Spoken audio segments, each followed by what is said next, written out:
doing it. You supposed to be happy you sitting there with Kid L. Why you mad? The Kid L Podcast. Rocking and rolling. We got Eastside Eggroll in the building, man. For real. Yeah. Put your people on. Don't be no just like that right now. It's a garlic with a back party. I got Kid L with me. Yeah. First rapper to put the bottle on his head. Yeah. You see, that's a trend now. It's popular. I started that shit. You did start it, man. Yeah. It was viral. Remember Jack Funny posted that skit and he had it on his head? And when I seen Jack Funny do that, I was like, I don't think people are going to know what you're trying to do. And it lit up. People knew what he was trying to do. I fuck with Jack Funny. I'm proud of Jack Funny. Me too.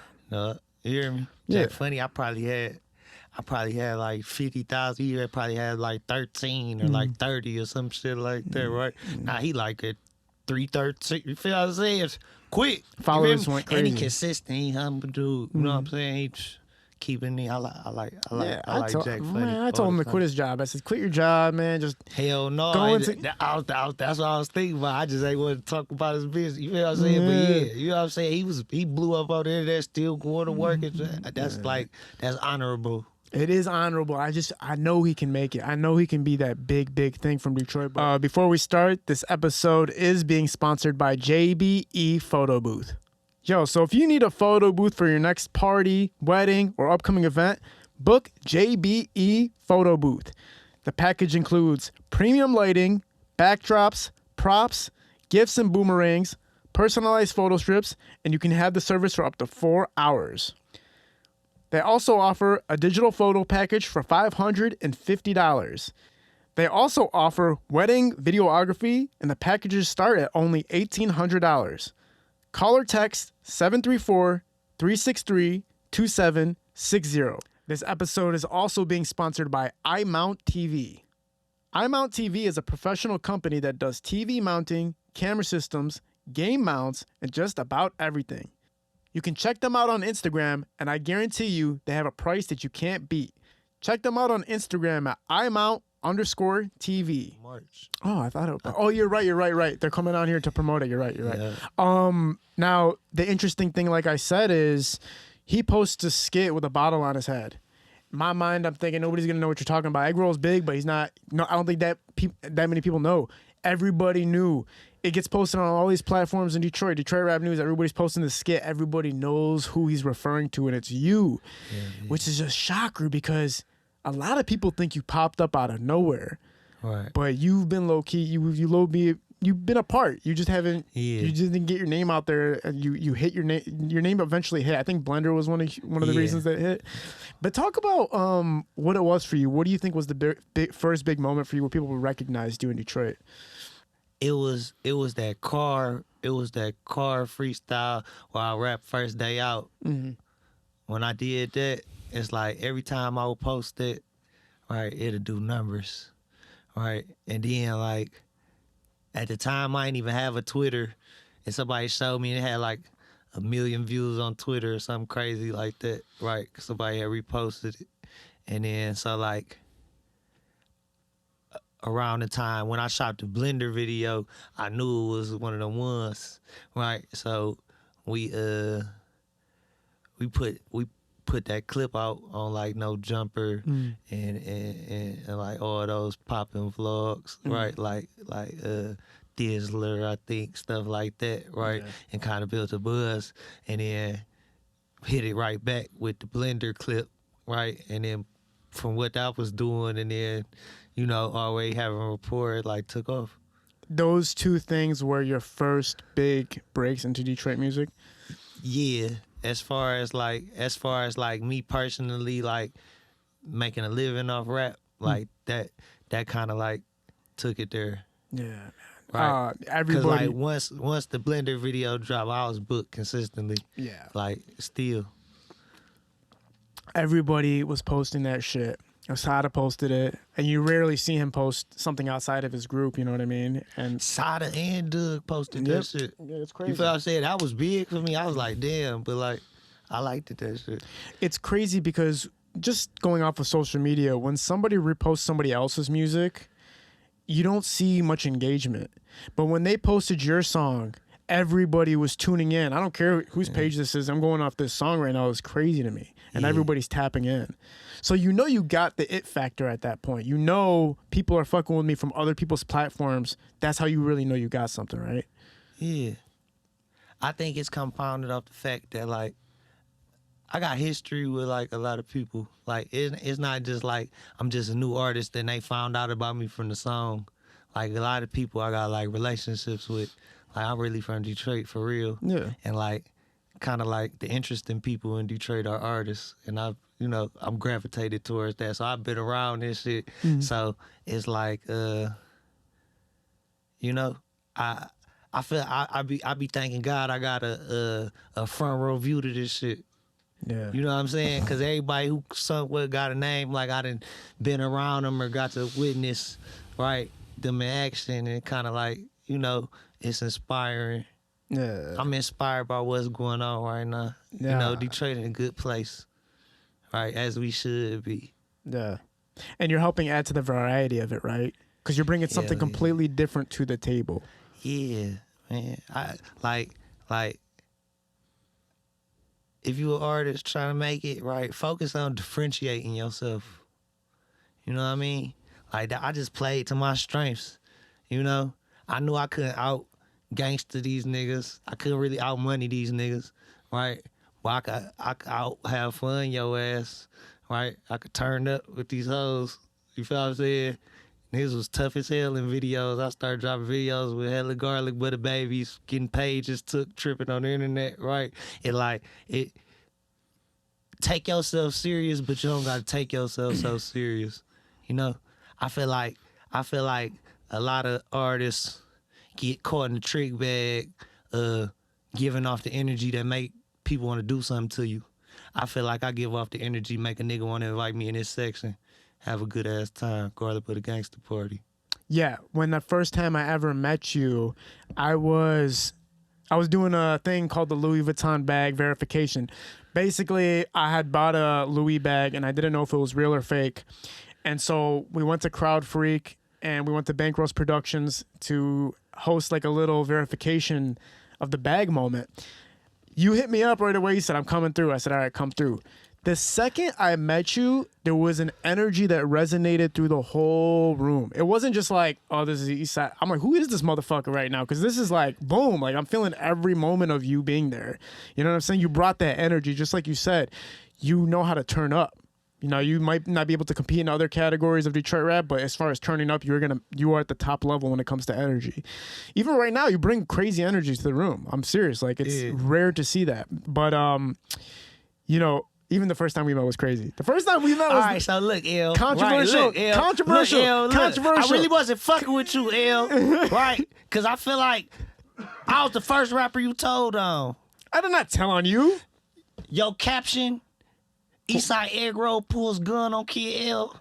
Oh, the YouTube video? That rubbed me the wrong way. That was in the future. That wasn't in the present. That was after I realized, like, it happened, motherfucker. It happened, son. This is what I'm telling you, right? I ain't like that caption, right? That's why I wasn't gonna call it. But I turned a new leaf, right? Yeah. You feel what I'm saying? I'm in space right now where, like, I ain't holding paper, and I like what you're doing. As far as, right, you just got your cash doll interview. I did right? what I had to do. You can't, right? You in your bag right now, bitch. Listen, man. Now that you say that, I do got to throw on the foreign fortune, man, because I got to match up with you right now. You got the shades on real quick. I'm feeling. Shout out Fiji now. Yeah, man. You feel me? Foreign fortune. Thank you for these glasses, man. Where are those from? What are those? These Cartier Buffalo horns. I like my more. Now, Eggroll, here's the thing, man. Listen. Let's get real here, okay? Yeah, we got to address that a little bit. I think it's funny now in retrospect. To be honest, here's what happened. So we're doing the bag verification. While we're doing the bag verification, it was a little bit of a stale comedic joke that we were doing. And you came out and you pulled a gun on me during the skit and you took the bag from me and you walked away. I don't know if it's loaded or not. I've never met you in my life. So in my eyes, I'm like, this It was a prop gun, Kid L. Oh, it was a prop gun. And I grabbed the barrel and I'm moving it because this is the first time I've ever had a situation like that where I really thought you were going to hurt me. Now, pause. Yeah. Right.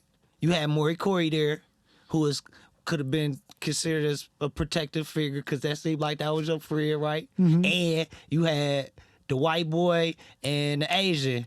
You had I think it was Dan Troy, or I don't know who it was exactly. Right. But I told all of them what was gonna happen. Everybody was in on it, but you. Yes.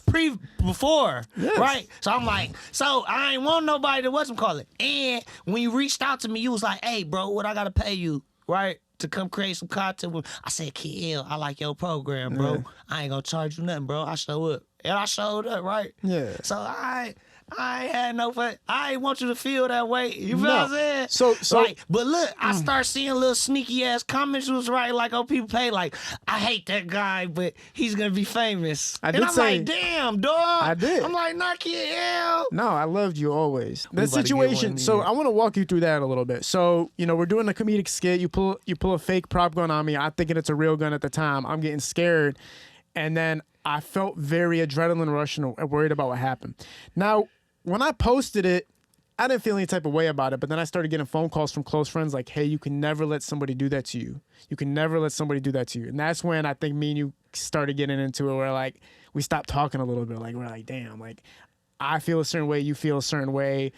But I'm over it completely. Like, I don't even give a damn about it. I move forward. Yeah, I man. don't give a damn about it. I think at the time I was just thinking to myself, like, all right, I get it. I represent people, and if I'm doing that, if I'm letting somebody do that to me, that means they're reliable for that too. They're responsible for that too. That's what I'm telling you, bro. Right? Yeah. I ain't do that shit to disrespect you. No. I did that shit to turn up your content. You did. Which is the reason you asked me for. I know how to be interesting You're brilliant. and entertaining. Right? And that was the best way I knew how in the moment. Right? And it is what it is. Eggroll, man, watching your career progress has been super, super exciting for me personally because, the second I seen you come on, like I said, your energy was radiant, and then seeing people fuck with you from the get-go was radiant. But let's rewind to baby Eggroll. Let's go back in time. Right. Detroit, Michigan. I was born in Bloomfield Hills. Word? Yeah, my daddy was an OBGYN, but he was like the hood OBGYN for like the east and the west side. What's an OBGYN? Obstetrician, gynecologist, like a pussy doctor, Oh. like deliver babies, Beautiful. give abortions. Word. Yeah. So like my mama was a nurse, so they met at like Grace Hospital. You know what I'm saying? On some work shit. Got married, had me. So then like shit. But like all my people was from Detroit. Like my granddaddy and them, they had like a big ass church on that big white church on like Grand River and Evergreen. That was like my people church growing up. So I used to be in Detroit like every day. And then my grandma stayed like 2,000 West McNichols, like on 6 Mile. So like when my people split up, that's where I moved to. And then like we bounced around from like there to like Wildermere, Maryland. Then I had a condo in Kent. And so like I was really on some West Side shit for real. Like I got kicked out of UOD. I went to Detroit Urban Lutheran on Greenfield and Joy Road, 9th grade. I went to Bishop Borges, 10th grade. I went to Renaissance. I graduated from Renaissance, DPS, in like 2007.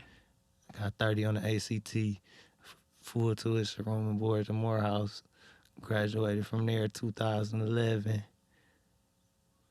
And business management, minor economics degree. Came back. By this time, like my people had all the way fell off though.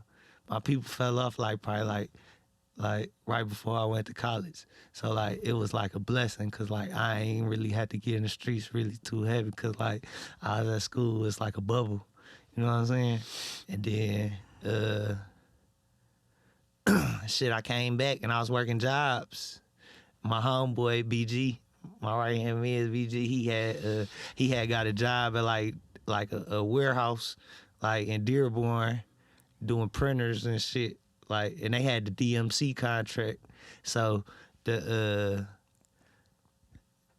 figured out I was like overqualified. Like he put me on with him working a job. They figured I was overqualified, so then they let me do like the contracts with the printers and shit for like But like it was like a sweet ass job, right? Because like I ain't do nothing but get the paperwork signed and like give like a little tutorial on the printer. So like if they install 5 printers in a day, I only got to do 5 tutorials and get some paper signed. So I'm getting high.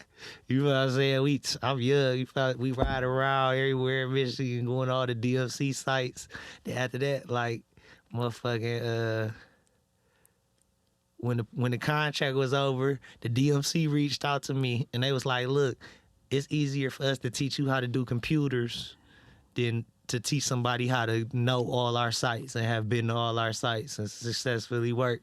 So I became an IT technician for the Detroit Medical Center. Wow. And I was motherfucking working at the hospitals. But I was still kind of like ratchet. I always been me. Like I always was like take an inch when I get a mile and like get had. Like I was fucking nurses and shit. Like I was That's having fire. fun. I was having fun on the job. And then like, you know, like if you familiar with the Detroit area, like the Detroit hospitals is in the hood, like it's very easy to have like a friend who stays right there. Like, and we working off pagers at the time. So like if my boss paged me, like, oh, I'm on the other side of the hospital, I'll be right there. And then I could leave the hot box and come, you know what I'm saying, spray some shit. You hear me? Yeah. So then like, but I was getting bored with that. Cause like I started looking at the niggas I work with and I'm like, I don't really want to be like y'all, right? So it's no sense in me being here, right? So I kind of transitioned. So then I got the opportunity to run Wayne State printer account for Xerox, which is like Xerox is like the big dogs in the printing shit. Like, you know what I say, they got the $1 million contracts and shit, but they wasn't giving me no work. It was only like a couple days a week. You know what I'm saying? Shit like that. And I started pressing them like, man, if y'all don't fucking whatchamacallit, like, I'ma quit. But I was slick. I used to have like the old ladies who worked that way, State and shit, like give good reviews and shit, so they knew I was good. You hear me? So they was like, all right, if you don't leave, we'll put you on like a premium contract. And I didn't know what that meant, but they was like, are you willing to travel? And I ain't had shit going on. I ain't had no kids, no debt, no responsibilities at the time. Yeah. You hear me? So they put me on Northrop Grumman contract, which is like, it's like a defense company for the government. Like they do like the Black Hawk helicopters and shit and like the lasers and shit for the government. They put me on their printer contract. So I was like going city to city, state to state, like for like 2 years straight. Wow. Like room rental per diem, right? You feel me? And then like off like college and Morehouse and shit, I know somebody from everywhere. So it's like I always had somebody bump into, right? So it's like it gave me a real broad perspective, right? Because you can only expect from niggas, you can only expect a motherfucker to act in the way of what they've been exposed to, you know? So the more you seen, right, the more I expect from you, right? If you only seen your hood, then I kind of know where your mind at. But if you moving and grooving nationally, globally, right, you got a whole different perspective on this shit. Right. Yeah, I think that's what makes people break out, because you get to see everything from the third perspective versus if you're in it, sometimes you can't see what's really going on. Yeah. And like you were saying earlier, how you were surprised that motherfuckers like it took off like that because then nobody know, right? Like I'm really West Coast wonton, like, you hear me? Like this, like I got a cult following. Yes. Right. I feel like I was consistent on the internet, right? Like I fell back off the internet, like for real. You know what I'm saying? Because like I was convicted in myself because I felt like it ain't no reason to be in these people's face if you're not selling nothing. Right? But it's beneficial, right, to be a figure, right? But you can't go too consistent with that shit or you gonna burn yourself out. I want to talk about that for a You second. gonna water yourself down. When I saw how much energy you were putting into your artwork and your content, out of love, but the truth is I knew you were gonna burn out because I was like you can't go 10 out of 10 every damn time. Like you can't turn it up every single damn time because you just get worn out. You get worn out thinking of what to do, doing it, the process of doing it, the expectations of what people expect from you every time you do something. So in my mind, I'm like, you're going too crazy. Like if you put something out there that will last months, you don't have to be that damn consistent. It would have Yeah. lasted you a month, but you were like tomorrow, day after, day after, day after. You didn't stop. Yeah. So I knew you were gonna get hit eventually. Plus, Yeah. I know you had a kid on the way too, so I know you were stressing at the same time. Man, hell yeah. I ain't gonna lie. Spring Roll changed my life. You hear me? Spring roll. I named her Spring because Spring go good with Rose, so I'm Egg Rose, she's Spring Roll. Brilliant. Yeah. But yeah, my daughter Spring, right? Like it was like that really brought the change of like where I'm at right now, right? Like I was enjoying my success in Detroit, right? Right? Like I love the fact that everybody knew me and I got love everywhere I went and like, but at the same time, like I had a baby mama who had we had two daughters, right? And then we had one on the way, right? Another daughter, right? So I'm thinking I'm in control of all these women, right? Right?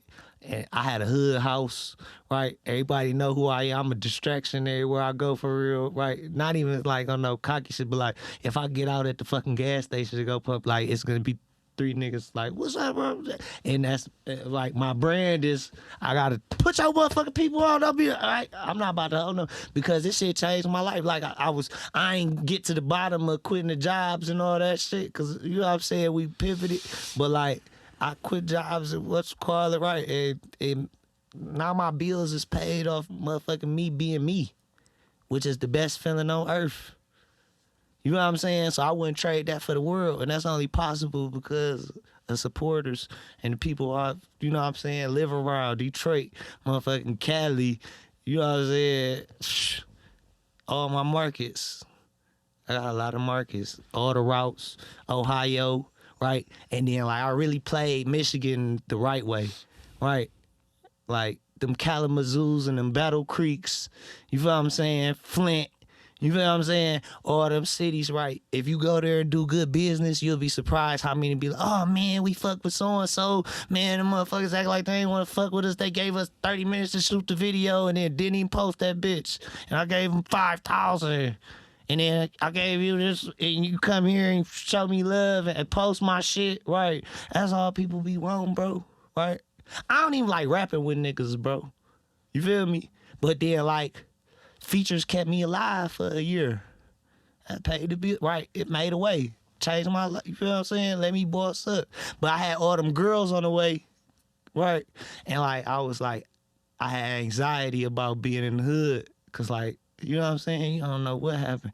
God got me, but you still don't know what happened, right? So I end up doing a feature with Trey the Truth.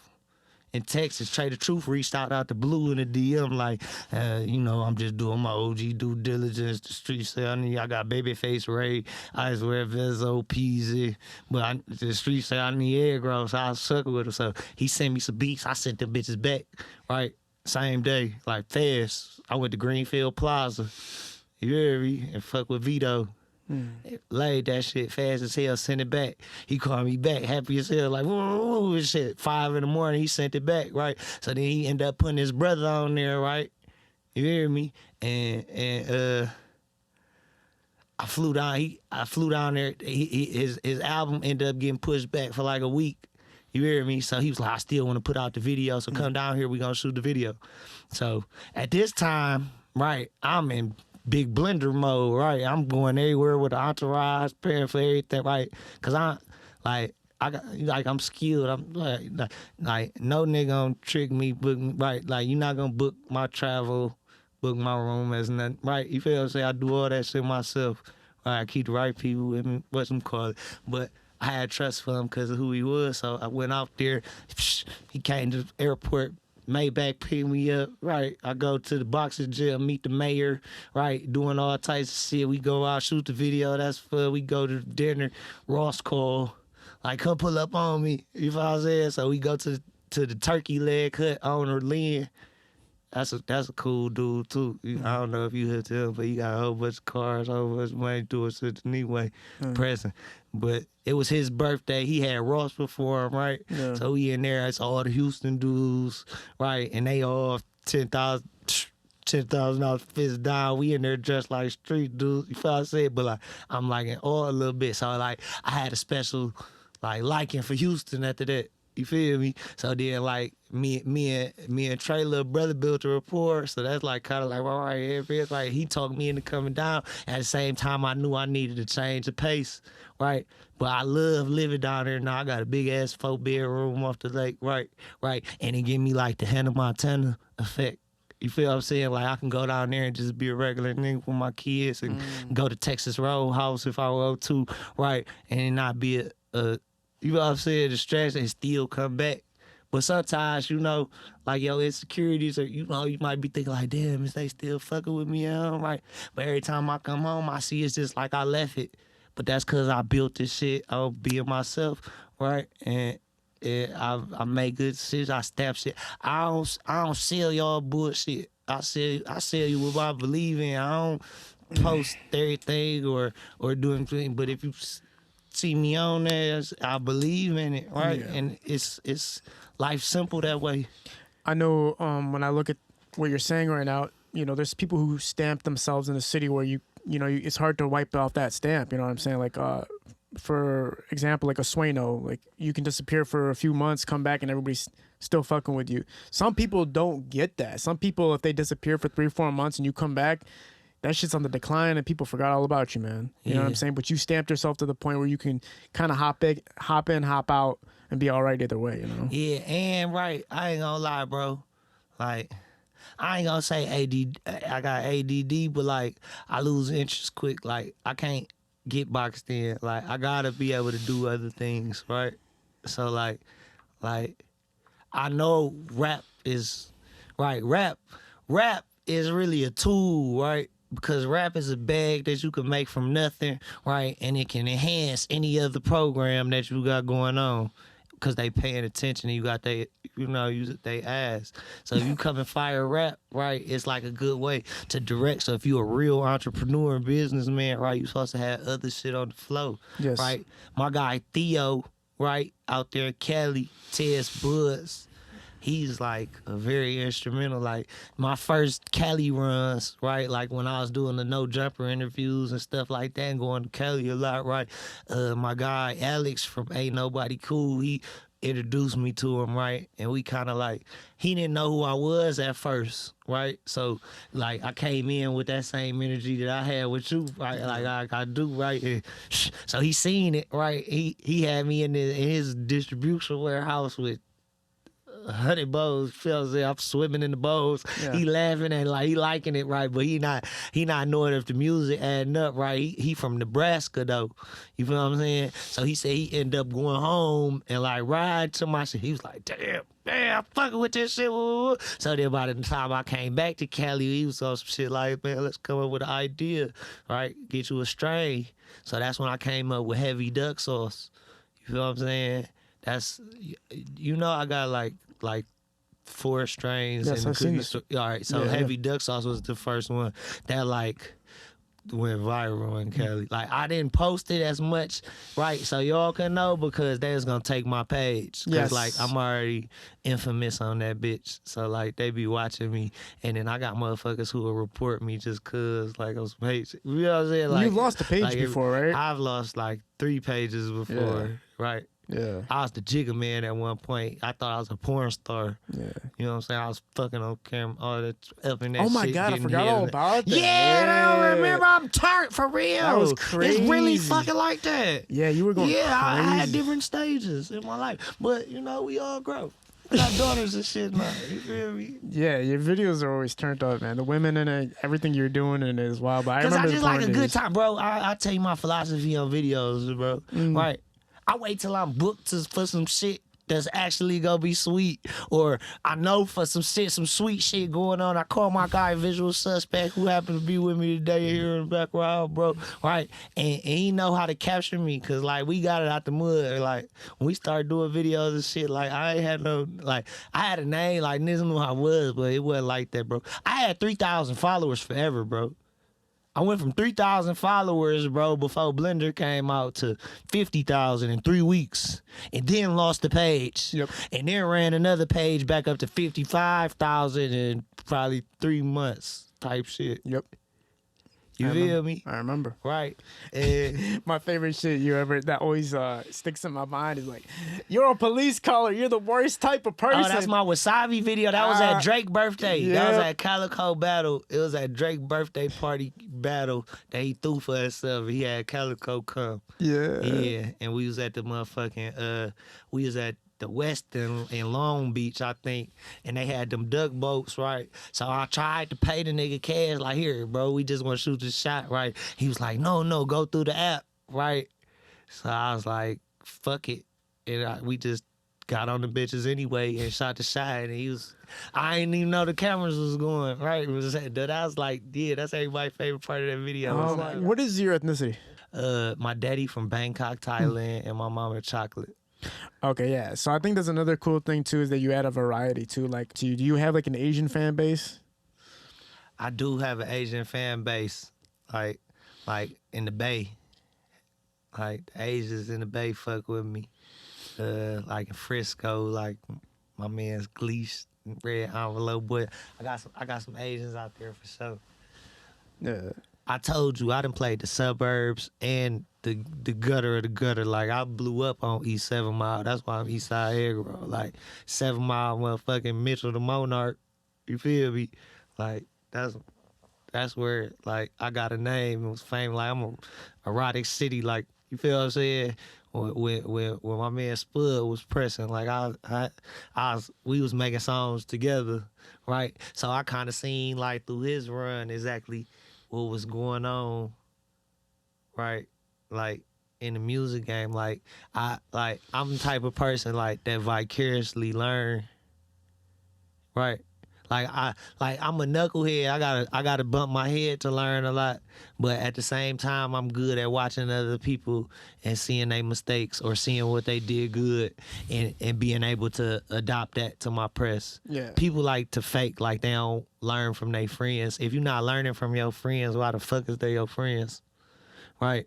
You gotta see what works. Even your girl, bro. Right? Right, you see the best things in your significant other, and you kind of adopt them qualities, and you see what fuck them up too, and try not to be like that. Yeah. Right. Yeah. That's how I treat everybody around me, and then like, luckily I'm embraced. Like I don't know, like I think the way I carry myself and I have fun, I'm 10 toes, bro. Right, like I'm Eastside Eggroll, but I'm Westside Wonton, Northside Noodles, and Southside Szechuan. Right, I done play every hood in Detroit 10 toes. I pull up by myself. Right, niggas know that. Right, niggas see me at the store. They see me out everywhere. Right, and people can appreciate that. Right, people like the number one. I ain't gonna say the number one, but a heavy need for humans in general. Right, besides food, water, and shelter is affiliation. Motherfuckers want to be a part of something so bad. You feel what I'm saying? So if you give them something, right, that's quality that you believe in to be a part of, right, they don't fuck with you. Why wouldn't they? Yeah. You feel me? Yeah. And I'd rather have niggas looking up to me, watching me, right, than another nigga. Because I know I'm trying my best to be honorable. Yes. You know? Yeah. That's what's fucked up out here right now. We in a weird ass spot. Like even with these podcasts and shit, niggas way too comfortable getting on these bitches, talk about open cases, right? And a whole bunch of shit that wasn't cool before, right? We in a weird spot, right? But don't get caught up in this motherfucker. And I'm a nigga that made a living for myself off the internet. Don't get caught up in this internet shit. This internet shit gonna get you fucked up. Well, I feel like when you're producing great content, like musically, you know what I'm saying? You have to do less of that shit. You know, you don't have to come on and say the craziest thing in the world anymore if you have something to back it up, right? Mm-hmm. You know, you don't have to step outside to, you know, to get the attention. It's unfortunate right now because it's more about doing something that goes viral more than quality to get people's attention because the internet's saturated. So it's like, who can do the craziest thing right now for me to get your attention? You did that very well. You had a very good balance of doing crazy ass shit, but you backed it up with good music. See, I do crazy ass shit and I have fun, right? And then I go do a whole fucking for free high school run, right? And tell the kids that I graduated, Yeah. right? A motherfucker that they know having fun like they want to have fun, Yeah. right? Yeah. It's life about balance in general, bro. The way I just see it, bro, like during this whole little run I just had, bro, I took a year. Niggas go to jail for a year all the fucking time for no reason, right? I did a year flat with my baby and caught her first words and first steps and was right there. You feel me? That's like the best thing on earth, Ill. I know you don't have kids yet, right? Right. But once you see your seed, right, developing, right, and you know you in chart, right, it alter your priorities. Yeah. Right. Right. Sometimes I people. had hella fun in the streets, bro. It's a garlic but a gangster party everywhere I go. You feel me? And I still like damn near would rather be home with my baby climbing on top of me, scratching the shit out of me, playing Call of Duty. Yeah. A You feel me? lot of people that come on here say that their kids saved them. You know, they brought balance to their life, responsibility. Hell yeah, because before, bro, like I had only child syndrome anyway, bro. You feel me? Like my people was going through that shit, right? They knew I wasn't stupid, right? I had good grades, right? So like I had like freedom. Nobody really never told me what to do, right? So it like I ain't really have to depend on nobody, right? Like and then like even like with gambling, I don't know. I was just talking about gambling with somebody. I seen that one nigga with Money that Mark? gambling clip. Yeah. You hear me? Like, yeah, bro, stop fucking going to the casinos. Dog. I signed myself out of all them bitches. I had a real problem. Yeah. I told y'all I had jobs and shit. A nigga would go work 40 hours and blow that shit the same day on check day. You hear me? Yeah. Right. For the thrill or whatever you think you smarter than them niggas. Yeah. Right.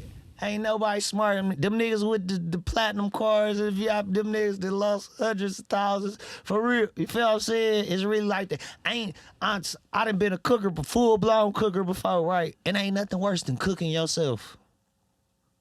I done robbed myself plenty of times, right? Like, I don't even think about gambling no more, right? And I feed these mobs and shit like I go on cruises and shit. Don't even go to the casino part of the boat. Yeah. I just got back from Turks and Caicos. My nigga Uncle Thad, what's up, Thad? You hear me? Like, that's what my new album, I'm really dropping some music on some sneaky shit in a few days. I uploaded that bitch on TuneCore yesterday. So it's 5 business days. Cool. Yeah, and it's a whole new sound too. So, you hear me? It's me, right? But like the beats, right? We got unlimited time, so after this, I'm about to play this shit just so I can see your face. Cause it's laid like that. Do you want to elaborate a little bit, or do you want it to keep it as kind of mystery? Heavy on the beach. Big Dojo. I changed my name. I represent more than just the East Side. I ain't even on the East Side every day. You hear me? I'm Big Dojo. And I ain't gonna say I was the first, but I helped that big so-and-so trade, like alter ego, like, right? Cause I don't give a fuck about this name shit. Cause the best businesses in business, you know, I'm a business nigga. I went to business school, right? The best businesses reinvent themselves all the time. Facebook Meta, nigga. Right. I don't give a fuck what I call this shit. Fuck with me. You hear me? And it's good to give differentiations because, like, motherfuckers is adapting, evolving, and changing. I ain't the same person. Yeah, look at Eminem. Eminem is like multiple egos. Eminem. Put some respect over Eminem name. Like my nigga Hella said, I watched y'all whole interview. Yeah. I'm a school nigga. I did the research. I watched that whole fucking 3-hour, 46-minute interview this morning. But he was talking about how niggas need to put some respect on Eminem name. Eminem got me hype on rap for real. When I was the white Eminem CD, the Marshall Mathers LP, niggas ain't fuck with that Eminem.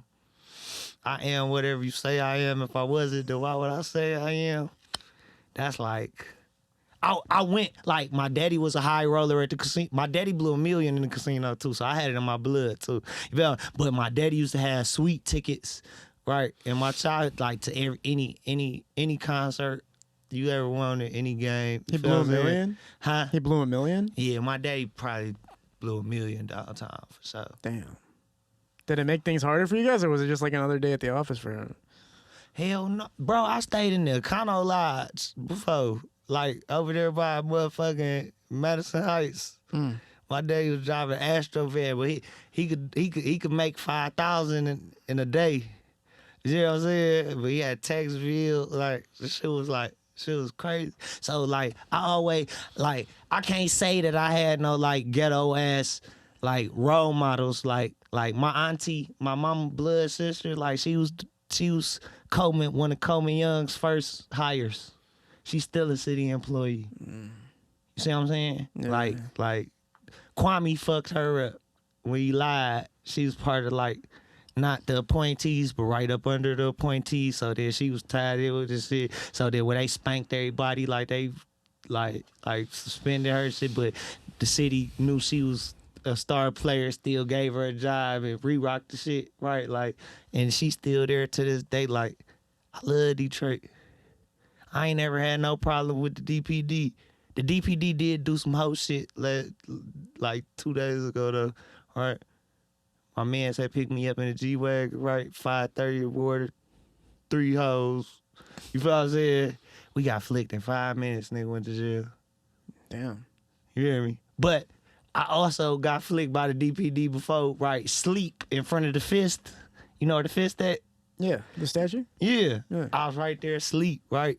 Left minis, right? And he motherfucker came, right? But it was an Asian cop. Yeah. You feel what I'm saying? Yeah. And he was like, motherfucker, have you been drinking? You feel what I'm saying? I'm like, no, sir, I haven't been drinking at all. I'm an entertainer. I'm tired. You feel what I'm saying? I'm real tired. I just got back from the West Coast. I'm jet lagged, right? And he was like, is your ID the ID that we see on here? I'm like, yeah, right? My bitch said I came in the house like, the hook dropped me off. You feel what I'm saying? Them niggas put me in the back of the car, bro, and parked my shit in the driveway. Really? I swear to God. Whoa. So I never say fuck DPD. Damn. You feel me? Yeah. But at the same time, right, I don't got no business with the police, so, but it's just... No, I mean, that's cool. I mean, I'd be a hoe ass nigga if I just was like, fuck the police, right? And it's, right, because like, but Livonia though, Livonia some bitches. Livonia had me on motherfucker. Livonia cooked me. I came up on Merriman on some bullshit, right? Niggas flicked me in 30 seconds. Zip of weed. You feel what I'm saying? Yeah. What's it called? I ended up getting a hider for that shit though. But they still put me on probation for like a whole year. Damn. And I had to call jams and shit. I couldn't blow like that. They call, give me a number. Oh yeah. It's interesting yellow. to hear you in those situations because when you were talking about you went to school, you were a good student and everything like that. You have a prominent career, like you're doing well for yourself, having a real career and stuff like that. What was like the stopping point of all that? I ain't gonna lie, right? So like, it's something about Detroit, right? It's just like,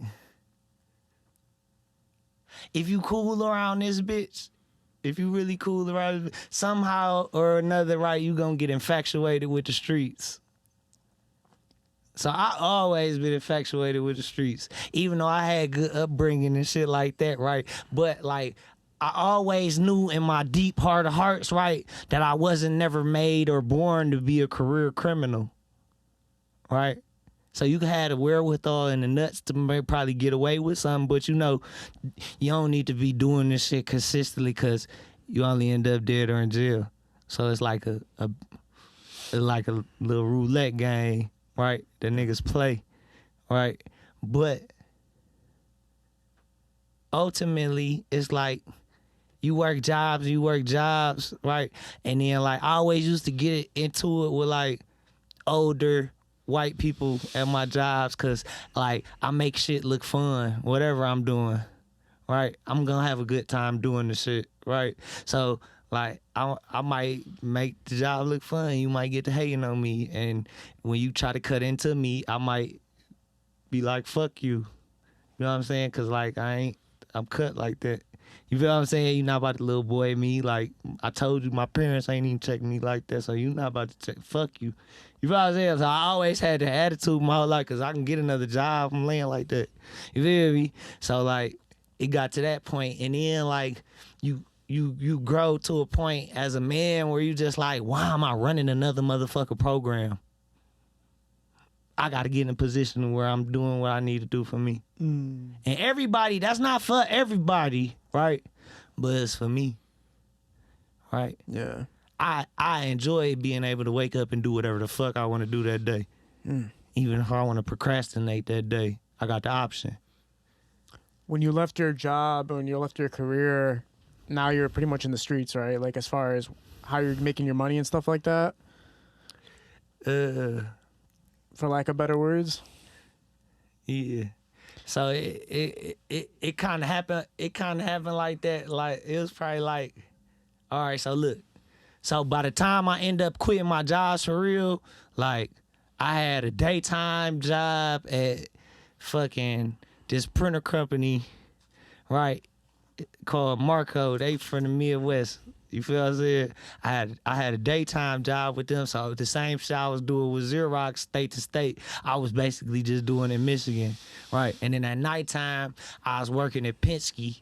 They called me the bus driver, right? And I got all my niggas on in that bitch too, but they used to have to drive around the fucking the freezers and the refrigerator shit, right?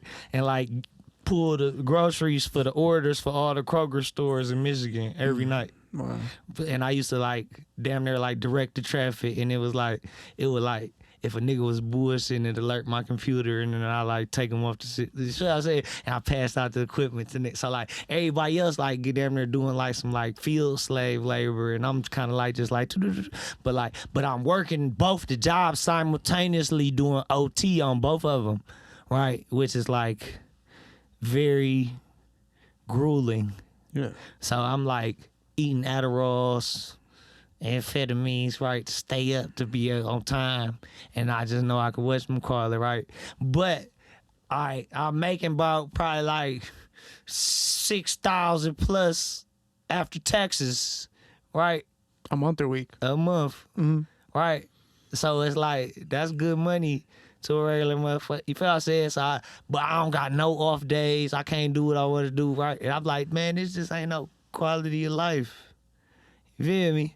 So I end up fucking getting fired from the day job, right? Quitting the night job, right? No. Matter of fact, both them jobs, right, I just stopped working. Then I got another job after that, right, doing the same thing, printers, right? And then I just quit that motherfucker on live one day. You feel me? Like, you know, this corona shit really showed us these jobs don't give a fuck about us. Here go my laptop, my key card on my desk, have a nice life. Right, to the white lady. And she was like, all right.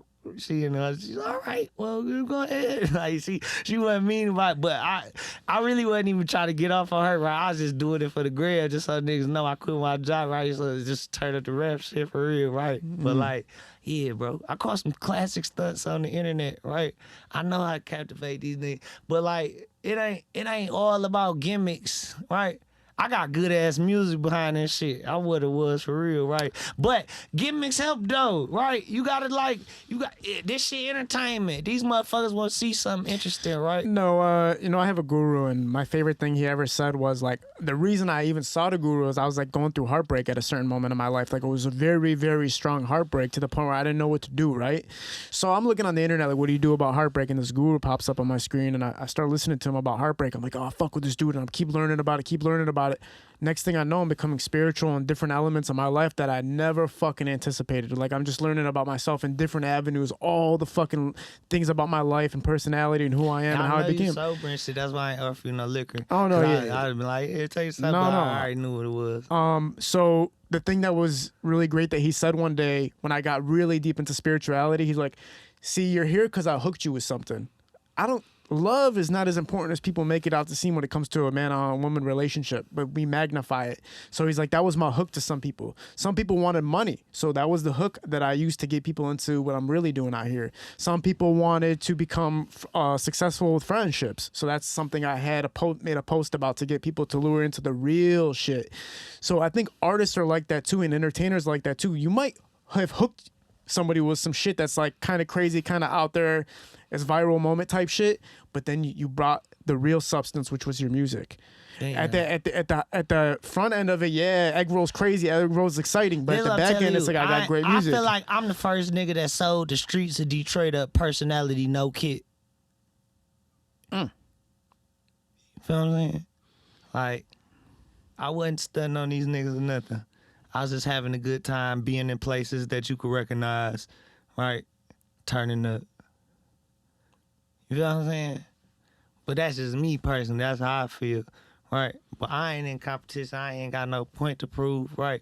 But like, I feel like I'm differentiating. It's like, even like, I'm like, by the time niggas are really on my music, right? We heavy on the move. I'm in movies right now. Shout out Born Curse. Me and Sada got what coming out, shit, on the 25th, but end of this week with Street Lord Rook. No, we got a movie coming out called 5 Minutes with Jasmine Renee. Okay, cool.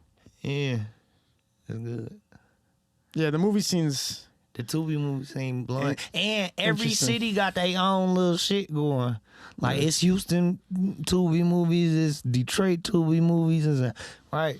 The motherfucker who really get it gonna be the ones who like cross markets and give multiple markets a reason to look. It's interesting. Like McGraw-Ave season That's 2 fire. on Tubi, right? McGraw's fire. McGraw-Ave written like a real fucking show. Shout out Murder Pain and Shorty Rich and them. You feel what I'm saying? I'm proud of that for sure, yeah. Moolah and all. You feel what I'm saying? This I'll tell you, right? That the writing, and they wrote the shit out that shit.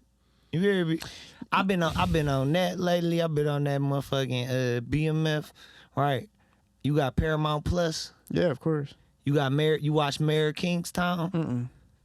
Where's it from? What city made it? You know the dude who got fucked up with the snowblower accident? The one, the Marvel dude, what's it called? He starred in it. Right? But yeah, him. Yeah, Jeremy Renner on a bitch. Yo, take you a shot, bro. Yeah, that was good. Yeah, but this I'll tell you, he in it, right? And then he like kind of like the OG of this town in Michigan, right? But it's like a prison town. Like his brother got smoked, right? And he kind of like, it's like the barrier between the prison system and the police and the gangs and shit. But then like the gang niggas end up taking over the prison and like having a riot, and then like the worst criminal in Michigan break out. Like, that shit been good. Okay. People ain't hip to that one. You know what I'm saying? I put y'all hip right now. Yeah. But he just got fucked up in that accident, so it might not be a new season. Switch up the card? Okay, we're gonna give it 2 minutes.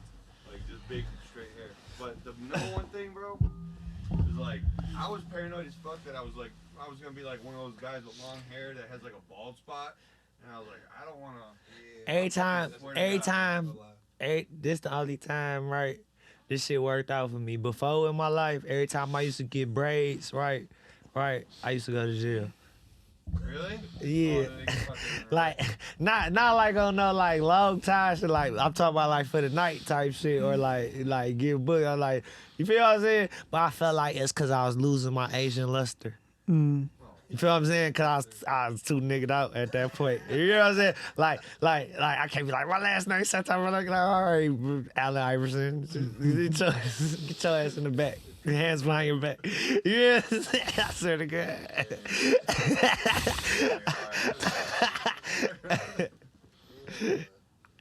I hope that's okay. Oh yeah, we've been recording. Oh shit, yeah, you gotta put that in there, fucking yeah. For real. Yeah, because we just back from the break. So I really was trying to come in like. I remember when I was like crossing the lines with on a bitch. Like 2 years ago, I was on wearing a dummy bummy head bitch scalp. I was wearing durags in my videos at one point. And for what? Huh? You can't get waves. It wasn't even that, because I don't. You remember the Wayans Brothers show? When I was watching the Wayans Brothers show, there was a character named White Mike, and it was an episode where he was wearing pajamas and he came out wearing a durag, and I was like, this is the funniest shit I've ever seen in my life. So I thought it was like legendary. I'm sick, I'm not hip. Huh? Wayans Brothers? I'm not hip. The Wayans Brothers? Well, you know I'm who saying they I are. know the Waynes. Come on now. You ever seen the Brothers, TV we're show? happy and we're singing and we're colored. Yeah. Give me a high You remember the five. show, yeah. Okay, but I remember White Mike died. I'm just not. White Mike was he died pretty. It might be. Yeah, he actually passed away in real life, so his career was short Oh, lived. I but thought it was fucking Gary Owen or something. no, it was. But it was hilarious. So I was like, I'm gonna fucking rock this on my podcast, and I Right. did it, and then I got immediate heat. Like, you cannot be wearing. Half the people were fucking with it, half of them weren't. For me, I wasn't even thinking about no race shit. I didn't. I rocked the shower cap in Bizarre video. Yeah, I seen that. His collection's crazy. He has like over 1,000 shower caps. He never told me that. Yeah, he does. He said on the podcast, he said he has over 1,000 shower I caps. think I provided the shower caps at that video, so that bitch came. If he had 1,000 shower caps, right, he should have needed one of mine. So I know, Blinged out shower caps and shit. Bizarre. Women trip me out when they wear those bonets or whatever they call them, bonets or whatever, in public and stuff. And I'm always like, Bonets, bonnet, bonnet, nigga. bonnet. Yeah. Hell no. You can't fancy than a bitch. Bonet, Hell. yeah. I was like, you don't rock it in public though, because it's like, I don't know, it just didn't work for me. It never. I think that's about to be my favorite clip on Instagram. The hoes gonna love that. Yeah, it's real shit. Yeah, I was always like, you can. I never got it though. I never understood pulling up to the grocery store in pajamas and bonnet and. Hold on, man. People just like to be comfortable, dog. Come on, man. Come on, man. Like, this shit ain't that deep, man. It is, You man. I ain't gonna lie, bro. I'm famous. Call it right. Well, I got favorite shirts and clothes, right? That's in my collection. That if I'm around the house or shit, right, I'm gonna wear that shit every time, right? Right. So if I'm in that and some motherfucking shorts and some flip flops and I don't got my hair braided, right, I probably look like a hobo too. I might throw some yays on or something, let a bitch know, like, yeah, this ain't that. But like, Yeah. you feel me? But like, fuck niggas, nigga. Facts. You feel what I'm saying? I'm living like, I ain't trying to pressure you right now. Fuck is you worry about me? But right, it not like you talking about at a store, right? In the hood, right? Nigga go to the store 8 times a day. You might need a Lucy. You might need a motherfucking Arizona. Yeah. Some chips. You know what I'm saying? Some noodles. I remember. You know, some tissue. I You used know what I'm to- saying? when I used to go Baking grocery soda. shopping, like- right. Good sisters. Niggas be needing to go to the store for a lot. But you know, there was the days where like Condoms. before people know Honey who, pack. before people know who Eastside Eggroll is, right? It's like easier to walk around with anything on. Even me, like when I was. I don't give a fuck. Where like I used to walk around and I didn't give a fuck, but then people started taking pictures and I was like looking at that shit. And I'm I like, wear my "God clothes. I wear my clothes multiple times. I'll wear shit one time. I wear that shit damn." Yeah. based on how much I paid for it. But I ain't no nigga who just like to just wear the most specific. Like, I just like what I like. You feel what I'm saying? Like, but I mainly like to be comfortable. But like, I get all the J's and then I dog them out. I don't like treat them with respect like these niggas be doing. All right, I just get shit. I wear it. Shit. This it. All right, these cooked. Yeah, forces are the only thing. Nigga give up too much to some materialistic shit. Nigga worry about the wrong shit. Yeah. Right. Force is the only thing I keep updated. Like I got to get a new pair like at least once every 2 months just because I love them when they're new. When they get old, they do expand and they start like rusting and I shit. try to get like every pair of J's that come out. Yeah. Not like that. Like, not the ugly ones and shit like that, but like, if them bitches laying like that, like a chick, cause like, nigga be having so many like little like events and shit. Like, you can't just keep re-rocking them. But Yeah. at the same time, fuck niggas. Right? Motherfuckers be worried about the wrong shit. This is what work look like. You know, and I got good taste. And I got a good ass stylist. You got a stylist? Yeah. For your hair, you mean, or everything? Huh? Everything. Everything? Yeah. So somebody tells you like this would look good on you? Yeah. That's pretty cool. She had my baby. Oh, that's your baby mama. Yeah. Oh, okay. Now it's smart, man. She like to shop. Women know better I than just us, let her man. go. Women, Yeah. women like Know have a what I'm better eye for what a man should be wearing than women used to always Girls just like criticize shopping me. in general. So if you go Yeah. give them some money to shop for you, I ain't no type of nigga. Like I don't get anxiety in the mall, but it's like a heavy ass press in the mall. Like I don't got time to just be like going to be in the mall and looking around for shit. Right? If I'm not ordering that shit off the West Call, I'm sending my bitch to go get it. I was wearing like pink sweatshirts at one point, and this girl was like, "You are not a pink guy," and I was like, "Shit." And she's like, "I'm gonna start telling you what." She's like, "Tropical colors, all tropical." Shit worked. She was right. It changed everything. Like, bitches were in the DMs. I'm like, "You called it. Darker colors. Fuck all that bright shit. It doesn't work for me." When I'm paying attention to you, my first recollection, again, you're outside the car, you're freestyling, you're going crazy, and you're getting posted everywhere. Blender was pretty much the first moment where I really realized you were like stamped in it. But talk about the early parts of your career when you first started making music. What was it like? When I very, very first started making music, so I told you I went from Riverside to Morehouse. My homeboy did too. Right, he's from the East Side. You feel what I'm saying? E. Jones, Eric Jones, R.I.P. Dirty Jones, the legend. So that was like my best friend. So like he ended up dying like Thanksgiving 2015 type shit. And then my first video came out New Year's 2016. Because we always used to rap. Like, he felt like I had it. I felt like he had it, right? That was like our thing. We get high and rap in the car. If I say shit like that. And shit, when he died, I just had to get in the booth about something. And shit, I started rapping. So, like, but at this point in my life, I'm on the East Side every day. Like, you feel what I'm saying? Like, ooh, like, so, like, my friends, I put the bug in them and start rapping too, so they making songs, right? But they end up getting booked and shit like that, right? So it's like a heavy ass press. So like I learned vicariously, and then like I make good music and I'm a good person, right? So like I attract that type of energy. It's like so like everybody who I ever felt like I wanted to know, I done came across like in Detroit, damn near. Yeah. You feel what I'm saying? Like one way or another, right? And I'm schooled, so like I know how to keep shit neat, right? So I don't put no extra pressure on niggas. I don't be expecting nothing from them. I don't give a fuck if a nigga posts me, right? Cause like that's where you niggas be worried about the wrong shit.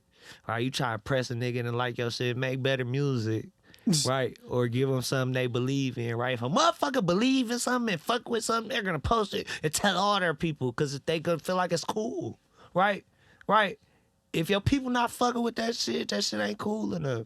Right? And really fuck if your people, right, fucking with that shit, right? If you making money off this shit, cause strangers gonna show you the most motherfucking love. It's gonna be a nigga in that town, right, that you ain't never been to, right? That's streaming the shit out your shit. That's got their notifications on your post. That's fuck with you cause you inspiring them, cause you showing them something different. Right. Fuck with them, right? Yeah. I don't fuck with these niggas, man, right? I used to believe that like you had to start off in your own city in order to prove that you can have other cities fuck with you, but I started realizing it's not the case. Like you can build a fan base outside. At the Blender Pop, right, I started getting booked in Milwaukee, right, motherfucking Ohio, Lexington, right, Louisville, right, LA. I got my first rap money in North Carolina. That's really what had my head going on it. Well, no, right. So like you said, when I quit my jobs and I had like it was like street shit, right? And then motherfucking right, my nigga Eastside Danny from North Carolina, he just got out of jail, right? He motherfucking tapped in, him and his brother. His brother got all the bullies. Bully camp, my man's bully camp from North Carolina.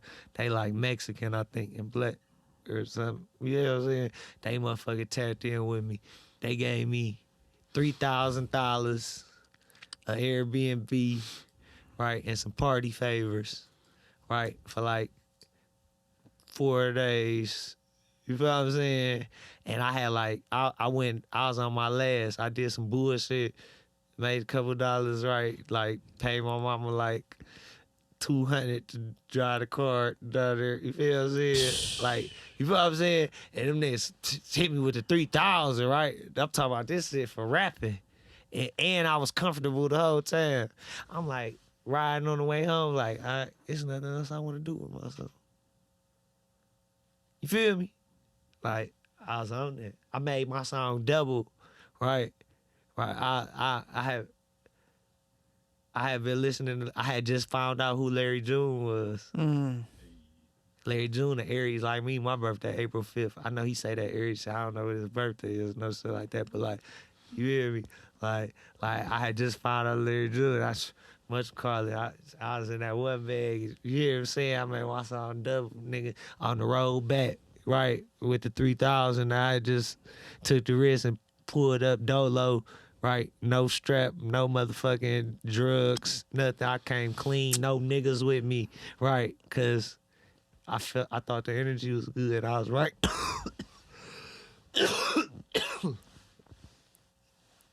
Can't be afraid, bro. Can't be afraid to grasp opportunity. That's what Dojo, you know, Dojo is an acronym.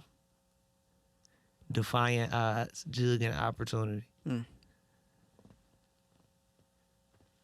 I feel like we do all that. Are you gonna start pushing that as the name when you come out with the new material? Yeah, my new project under Big Dojo. So Big Dojo is the name. Rap. I don't think I'm gonna change my Instagram tag or no shit like that, cause like That I'm don't all matter. this shit. Look at fucking Drake, Champagne Poppy. Goddamn. Yeah, Everybody knows how to find it. Yeah. I was typing Drake in for the longest time. I never even thought about that. Shout out Drake. I signed to Drake. You signed to Drake? I signed to Drake. You would or you did? I would. I Oh, said I yeah, was. yeah, I yeah. said I was signing. Talk to Drake. about meeting him. What was that like? Huh? Did you get to I meet him? didn't- I had got closer to him to that, but like I ain't no awkward ass nigga, right? But like I was on stage anyway, and then like I had the camera, so I knew I had to just yell loud and be me, and then a nigga was gonna at least look up, and then that's how I played, and it was whatchamacallit. Wasn't it like But he I was ain't spilling his I drink ain't and like shit? meet him. He was But, like- no, Drake a real nigga. Like the bar in that complex, it was like only for the VIPs. So like you couldn't drink in that bitch. So like niggas was, so he sent his staff to go to the bar. I mean to the liquor store and bought up a whole bunch of bottles of Hennessy and shit, and then like passed them out to the crowd because they couldn't go shop at the regular bars Yeah. unless you had like the special wristband. You did take like a little bit of a break from music. I ain't take a break from music as far as like recording. I just took a break from being in people's faces every day because I knew I wasn't dropping no music because I was like brewing. I like my music to be a reflection of what's like going on. Right. I got a whole bunch of fire ass O's. I probably got 500-600 songs Damn. at this point. Like recorded all together. You know what? One thing I always find curious is like how much pressure it is to make features for somebody when they're paying you, because it's like they're expecting it to be good and they're giving you $3,000. It's like I ain't never motherfucking I don't feel pressure.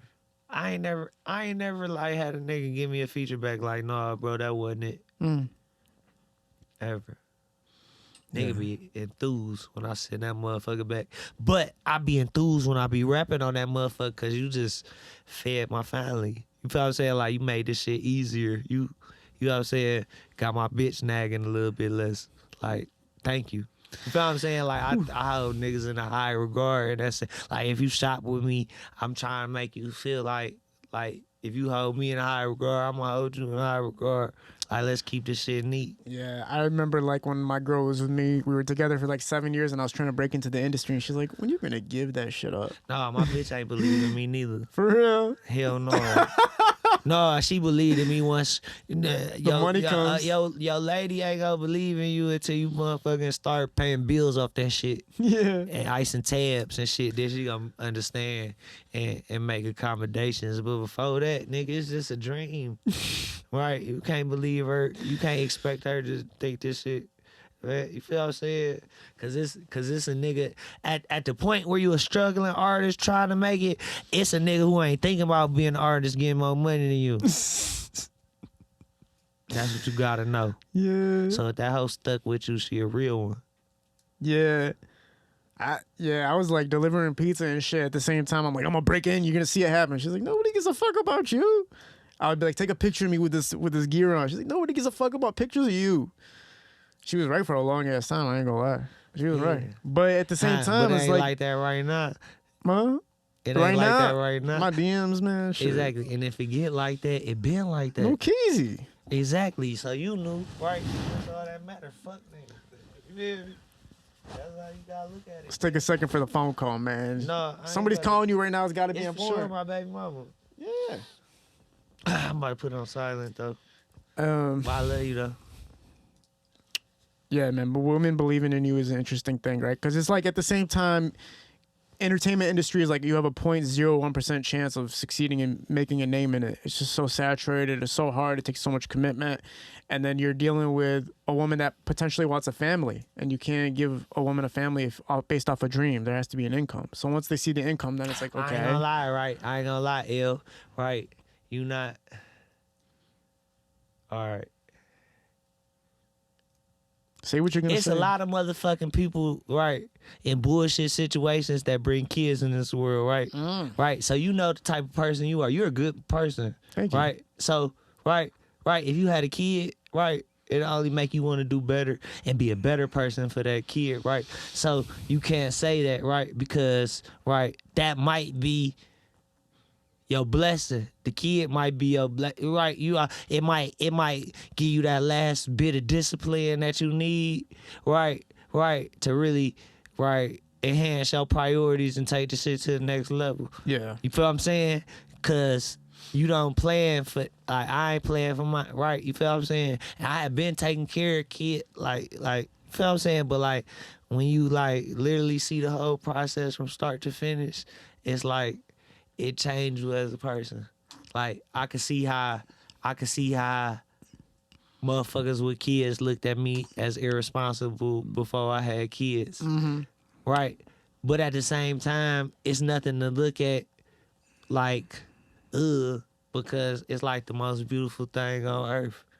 When you see a motherfucker that you know came from you and look like you, that you responsible for, right? And you got the ability to control, right?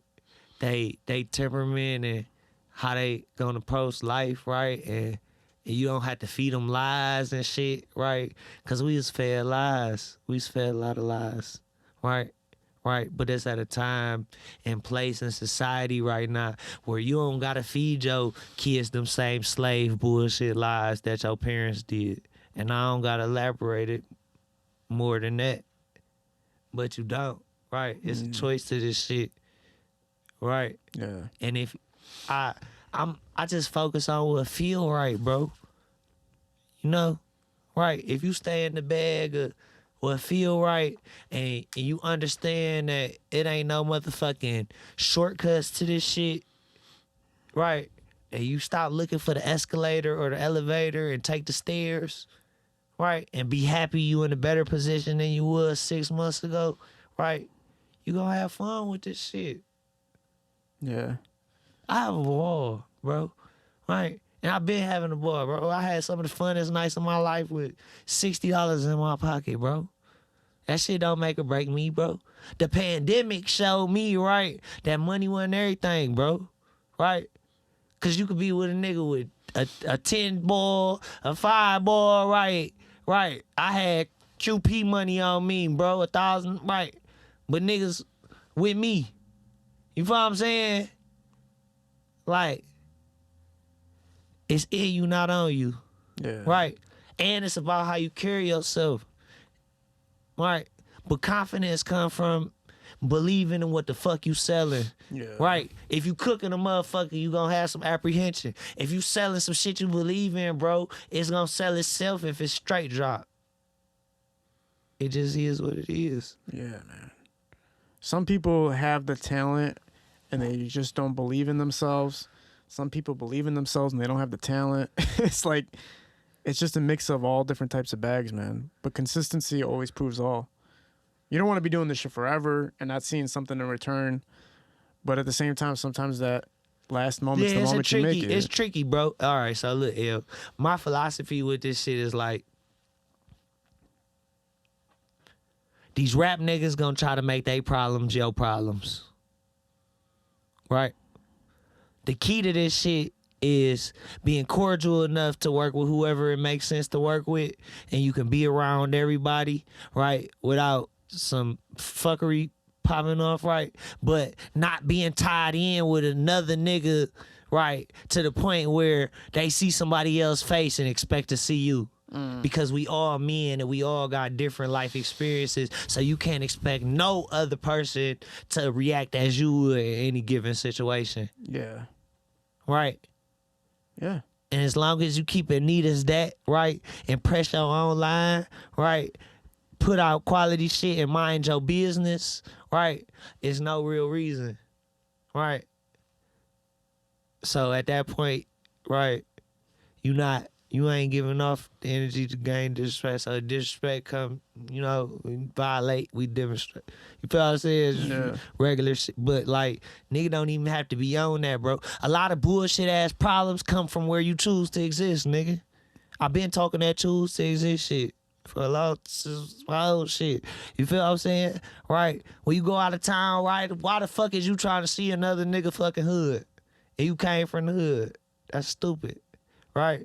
These niggas gonna cook your ass. And if you happen to be in the hood, you better be in Greece and do as the Grecians do. You gotta know how to play it here. You gotta know how to play it here, right? Every different place got different politics. But me personally, when I'm out of town, I like having the strongest presence in 50 miles. I like being in 5-star shit. Some shit I ain't used to. Some beautiful ass shit. Blue water. I just came back from Turks and Caicos. Bluest water I ever seen in my life. Right?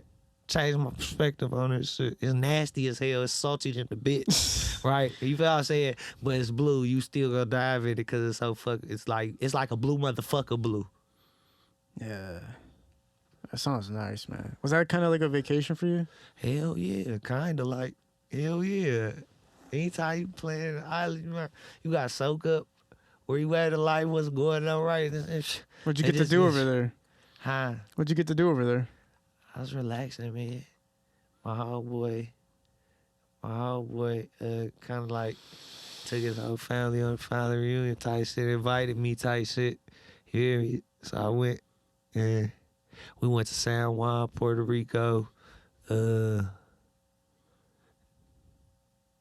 Amber Cove, Dominican Republic. Like, that's where they shot Jurassic Park. And Turks and Caicos, right? And San Juan is kind of like hood, like Carmelo Anthony got like a basketball court there, right? Like the taxi drivers on whole shit, they jugging and cooking, right? You feel what I'm saying? Like, it ain't really like, it's like we ate chicken wings, like that shit wasn't tropical at all, right? Then we went to the Dominican Republic, and it was like Amber Cove, right? So it was like, that was like, all right, I'm feeling it, because it looked Jurassic Parky, like with the like hills and the mountains and shit, like the trees and shit. We walked to like the beach, but I ended up walking to like some hood ass beach that was right by the ship, right? And it was like where the fuck is we at? And it was like Man. the sand was sharp and shit. You feel what I'm saying? I'm like, I ain't like that. But then we got to Turks and Caicos, bro. And you fucking look out the window and that water blue than a bitch. I'm talking about blue than a motherfucker. You feel what I'm saying? Yeah. It like change your perspective. Like, oh man, this is nice. Yeah. Like, you feel me? Like, okay, I see something. I gotta get to Thailand though. You feel what I'm saying? Like, I'm about to use your shit to manifest some shit. If a nigga want to invest with me, bro, I'm trying to go meet all my people that's been WhatsApping me in Thailand, bro. Let's go to Thailand, bro. It's the ultimate great market in weed right now. It's like California used to be. Let's go out there and come up with a weed-friendly resort for black people, right, with soul food. Right, that every nigga can come spend 8 racks and have a tropical ass vacation and blow their weed unharmed because the government gave it out to the citizens. Yeah. Man, Somebody gonna steal my shit probably. Fuck it, bro. You better tie me in. yeah, man. I remember I never really went on vacation before, but I remember our boys were like, let's go up to Rogers City, man. The seas are beautiful. Like, the lakes are beautiful up there. We go up there. I mean, lakes were beautiful, but everything else was fucked up, man. That's the worst shit when you go on a vacation and shit. Where? Roderick City? Rogers City's like up north, man. And I was like racist and shit. Oh, no. My homeboy had a cottage up north. I used to love going to that bitch. We used to tube. Yeah. And he had the stand-up jet ski and the bombardier. Man. So you're having fun in yours, man. Hell Yeah, fun. And we used to smoke. Look, one time I bought 10 of the little. Remember when the little. You ever smoked weed before? Yeah. Oh, yeah. Remember when the little jars hit? With the mini joints in them? The little like the capsules, like the little pill capsules, niggas used to put weed in there. I didn't see that. Like when the little jars hit, I bought 10 of them jars. We was young as hell, probably. Went up there, got high as hell. It was tubing and shit. And I learned how to water ski. That shit was fun as a motherfucker. You hear me? Yeah. I swear to God. Clearing your mind for a minute from everything is always important too, man. No, I'm at the point where like the ultimate goal, bro, is to like get you some land to where like you ain't even seeing no neighbors. Yeah. You feel what I'm saying? And put what the fuck you want on your property and you feel me? Like that's what motherfuckers should be focused on. I get invited to like 100 parties a week, right? And I'm always like, no. Parties. I can't. I ain't gonna lie, like it's like I don't know what y'all like walk through like once you start getting paid to go places. No, I get paid and I don't go. You get paid and you still don't go? No, I'm saying like if you offer to pay me, I'm still not gonna go. For real? I'm done with it. I did it so many times and I'm like, it's just too much. It's like I don't care enough about dancing to music or going crazy like that. I ain't gonna lie. Just like I used to get like 2 bottles every booking I had. You feel what I'm saying? Like in the contract, right? You know what I'm saying? Like I'm at the point now where I don't even be drinking this shit like that no more. Like I drink in the moment, like, cause like I knew it's like whatchamacallit, but like just to be drinking and just be drink, I'd be fucked up the next day. Like I'd be throwing up everything. Like like can't eat nothing until 7 o'clock. Like that's some bullshit. Nah. You know what I'm saying? I was doing it so much I got sick of it. I was like, this is too much. Like I'm not gonna spend Friday, Saturday, Sunday going to a party to promote it and hurting my page at the same time, promote, because you know you make those page posts. I'm here, nobody gives a fuck, man. Like it's not that nobody gives a fuck. I ain't never been. I mean, yeah. You know, you don't want to. I didn't want to posting them flyers back to back. You know, I don't like posting not interesting shit. Like I don't. Yeah. You know what I'm saying? But you have to promote the party, and it's like I was getting tired of that shit. That's why you gotta come like outside the box or have. You like did a lot. Your posts. I do too. Were crazy. Like when you would advertise that you're gonna be somewhere, it was fun. It was like, yo, I'm about to be here. You made a whole video. You got it exciting. People wanting to pull up. Bingo. You know, you made it happen. You did it in a fun way. But I was just like, yo, man, that's not me. It's not me to be out there partying all the time and turning up all the time. Like I used to be like that when I was a little bit younger. But that's now, self-awareness. I ain't mad at that. Whew, I can't, man. I don't like being in these motherfuckers' face neither like that. But like sometimes, like they're in the right shit. Right, but it gotta like it's gotta be my friends. Gotta be there. Be laying like that. No, it don't even gotta be my friends. Cause it can be all new niggas, but it be laying like that, and I want to be there. Yeah, you know what I'm saying? Like I can see it that way too. It's just like this is situational, man. But like it's time for everybody just to tighten up, be real with themselves, right, and do what work for you. If you ain't getting paper, switch the game that you playing. Yeah, bro. There's too many people that have been doing this for so long, and I always say you either pay to play or you get paid to play, man. And there's a certain point where you realize you're paying too much to play. Yeah, like I don't got all my eggs in one basket and rap. Yeah. But every time I rap, right, it just make the other shit in my life better. Like even before, like if I never even made $1 off rap, right, it's like off the music that I put out, right, it's like it acts as like a real nigga resume everywhere I go, right. It's like I always got somebody who feel like they know me, who like me, who gonna treat me good, give me a good price, make sure I know what's up and don't get cooked. Yeah. Right. People be having a problem with checking in. Checking in is not a bad thing, bro. When you go someplace and you know somebody there, bro, you'll be a goddamn fool not to call them and let them know and ask them what's the best place to eat and where not to go and right, like that's just like I don't know. No, and you Motherfuckers gotta be do it for focused on people the wrong too. You gotta shit. do it for the people who come to Detroit. People who come to Detroit that you fuck with outside the city, you gotta be It's like, a yo, reciprocation thing, Yeah. right? If we end at any time, a decent time, I play you my new shit, right?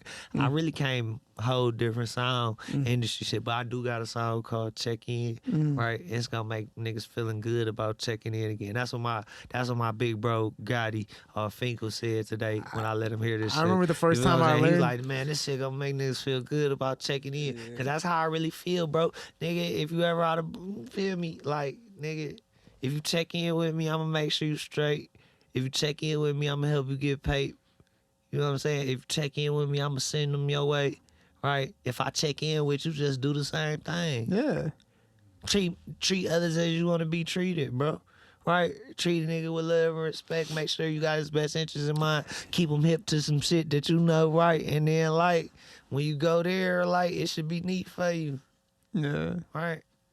It's two things to it. It's one, it's like you got to show love to people that are reaching out to you in the first place. But another thing, somebody comes from Miami to here, right? They tap in with you. Now, when you go to Miami, you know who to tap in with. And it just works both ways. Like, don't burn bridges or don't close things just because, oh, he's from Miami. And look, and soaking up a little bit of what the fuck you like from their culture, right?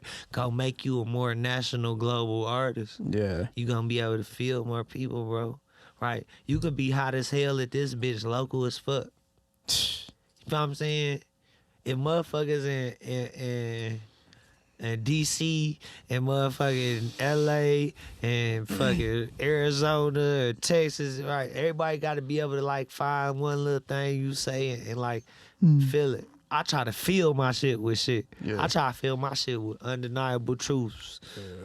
You feel what I'm saying? In a slick ass way, right? Being light and funny and bring niggas joy. Yeah. Right. I told you my people was like church people, right? Like I feel like that's my calling kind of, but like I don't all the way believe in that shit like that, right? So it's like this is my best option to be able to have an influence, right? And put people in a good sense, right? Yeah. Right? All this shit, like all these degrees I got, everything I learned, right? I try to slip fucking gems in my music and give niggas game. Whether they choose to take it, that's their business. Such, praise be to Allah. You feel what I'm saying? What I'll tell you is, motherfucking, yeah. And it ain't all neat, right? This shit is entertainment, bro, right? We live in a world where niggas like hearing gangster shit, right? It's just like The Sopranos and The Wire and everything like that, right? But we be seeing this shit happening, especially if you're from Detroit. Like, you see some gangster shit happen before, right? So it gets infatuating, like I told you, right? So we all infatuated with the streets, but, like, it's lessons to be learned in the streets. Feel what I'm saying? No, I totally And agree. then, like, I don't know, compounded off every other artist probably that have been here, bro, right? Or whether they not said this or not, bro. Like, nigga, the earth our turf, right? If you can make a name for yourself in Detroit, right, and be an honorable figure, and niggas know you, right, anywhere on earth, right, you gonna know and be hip. They not gonna pull the wool over your eyes. Yeah. You gonna see the play coming from a mile away. Facts. Right? And that's the ups. That's the advantage from being from here. Nigga, a Detroit nigga that went to every nigga town and put that motherfucker press down. That's them facts. That's undeniable. Nigga, that's why y'all know us. Y'all know us because you seen a nigga in buffs getting money, tripping.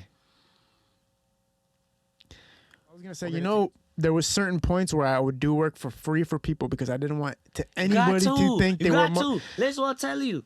But listen, it's beyond that. It's not even about for content, or it's not even about for building your portfolio. If you not ready, right, to run up on a nigga, right, and damn near make him feel uncomfortable and freestyle. I mean, not freestyle, but like acapella rap, right, to a nigga who you feel like laying like that, right, or you always look like you feel like laying like that, right. You ain't hungry as no rapper. Right. Yeah. They ain't never gonna believe you until they be like, God damn, this bitch turned. He out his mind. Right. You're not gonna get the respect you want. Right. And you don't got the confidence that you need, right, as a rapper, right, if nigga, your stage presence depend on what's in your pocket. You don't, right? You gotta have the confidence to pull up on that one nigga that you know there like that, right? When ain't shit on you, right? And you feel what I'm saying? That nigga be like, God, and then other nigga hungry. Yeah. You feel what I'm saying? That's what letting niggas know you ready for this We shit. gotta mic adjust you real quick. Hold on. You're saying too much important shit to be off the mic. Oh. Set him up real quick, Nick. Get comfortable wherever you want to sit, and then he's gonna sit you up. You going back there, or you want to come up? I don't know. We don't got that no jumper set up, that professional ass shit. We gotta stay. Yeah. You're good right there. That's good. Still got workarounds here in this bitch. No, but what I was saying is kind of different to what I know what you're talking about. What I was talking about is sometimes I would be working for people, but I wouldn't take money from them because I'm still the boss of me. And I knew that if I took money from you, I had to listen to you, so I wouldn't want to do that. Hell yeah. It wasn't even about but working like for free. it's a tricky game because like the entertainment business in general, were like it's slimy and grimy, right? Like motherfuckers is on that. Like they gonna cook you if you give up equity for no reason, right? A motherfucker gonna take it. You feel me? Like it just is what it is. What do you mean equity? And it's like gatekeeper motherfuckers, right? That play them games, right? Like, and it just is what it is. So motherfuckers be thinking that's the norm, right? But like I'm at a point in my life where just like I just know, right? Like God got me, right? I'm happy. I get to do what I want, right? I done work jobs. I done work for the white man, I done work for the system. You all say whatever the fuck you want to call it, right? Like I graduated from that, right? I get to be right. I ain't about to just like sell my rap career over to like a motherfucker who gonna be telling me what to do. Right? I ain't there with it, right? I don't need the millions and all that shit, right? If I'm gonna have a poor quality of life and I'm gonna be feeling like a motherfucker, like I don't want to feel like I'm up under nobody, right? But at the same time, right, that's foolish to think that it's not good people that's in a better position than you. So you can't be apprehensive about working with people. But once you get to working with people and niggas cook you, or you see the play coming and you be like, fuck niggas. Right?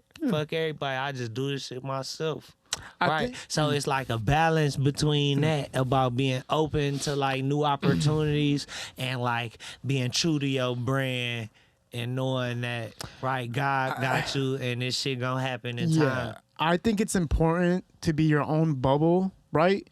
And you're not getting in with other bubbles instead of you going into somebody else's bubble. Because once you go inside of their bubble and if they're in control and if they have more power and clout, whatever than you might have to do what they want you to do, and there might be expectations. But if you're in your own bubble, you control what the hell you want, even though you're working with that person, you're collaborating with that person. That's why they have the word collaboration, because it's not that I'm working for you, it's that I'm working with you in my own independency, right? People give that up because somebody might have a clout or a power or whatever over them. That's when you get locked up in a trap, and it's very hard to get out of those situations. At the end of the day, bro, these motherfuckers be wanting you to need them. Right, and once you show them you don't need them, right, or show them your audible game neat, you a threat. Sad. Right, and they treat you accordingly. Right. That's the saddest thing too, bro. It is what it is, though. It is fucked You gotta up. play the game how it goes. 'Cause I noticed the game too that- ain't gonna change, right? But Yeah. these motherfuckers want you to need them, and once you show them you don't need them, right, that's when all the weirdo shit get to popping off. Facts. Super facts. Because I feel that way a lot. I feel like I watched when I got myself to a certain point who disappeared from me, and it made no sense because all I did was support you. But when I got to a certain point, you disappeared because you knew I didn't need you. But that don't mean I don't fuck with you still. People get shit twisted and get in their own brains about shit. They don't realize some people just fuck with you off a relationship or fuck with you because I fuck with you, not because you offer me anything, really. So that's where people don't know how to value certain relationships. A motherfucker don't really appreciate, right, what you bring to the table, right, until it's not accessible as it was. Yeah. That too. Right, you gotta play accessibility games, bro. Right, at a certain point in this shit, bro, you gotta play accessibility games, bro. Right, it can't be as easy, right? once your time gets to start costing, right, you can't just pull up for free. It is what it is. Except for the day ones, right? Huh? Except for the day ones. The day ones gotta know they gotta find it, make themselves more valuable. Word. The day ones, if a nigga your real day one, right, he gonna be analyzing your program cause he there anyway, right, and find a way to make himself useful. And if he ain't on that, then he ain't building. He ain't with the team for real. He won't. You know what I'm saying? He think he hit the lottery because his man's laying like that. Yeah. This ain't that. Yeah, even on an independent level, they have to be doing what they need to do. It can't be because I did it, now you get a free on the ride. independent level, bro. This is what I'm telling you, bro. All you niggas who thinking like you just gonna rap, right. If you ain't got no motherfucking machine behind you, then you paying for everything, bro. Right. If you paying for everything, you going state to state, right? We go state to state. What? Who you got to keep with you? Okay. I'm not about to talk crazy on this bitch, but you know you got to keep them with you, right? Niggas need rooms. Niggas need to get fed, right? You want some pussy, right? That's rentals. That's gas. That's flights. You feel me? That's weed, food, right? To exist. Right, and you try to have fun, and you can't let niggas just get off on you. Right? This shit costs. It costs to be the boss. Every nigga that you see, right, with a national name, earn that bitch. Treat them accordingly. Facts. You hear me? Facts. Shout out all the niggas who came before me. It's so many niggas in Detroit that came before me, but every nigga that I really like, show me love. You hear me? That's how I know I'm one of them ones for real. Facts, yeah. You feel me? Right. Yeah. You be talking that history of Detroit shit all the time, bro.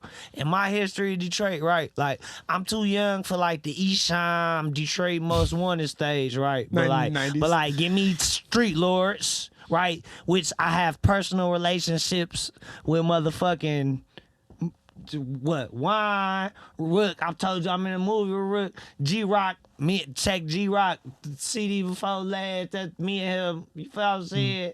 That hooked me to my Texas nigga. You know I stay in Texas right now. That hooked me to Pimp C Man's DJ Beto.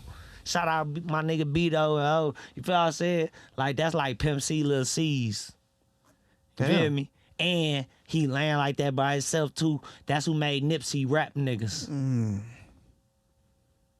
And Nipsey ain't even all the way pay him like that, right? So he end up on 25% of shit, right? Like through legal shit. You have to adjust your mic real quick.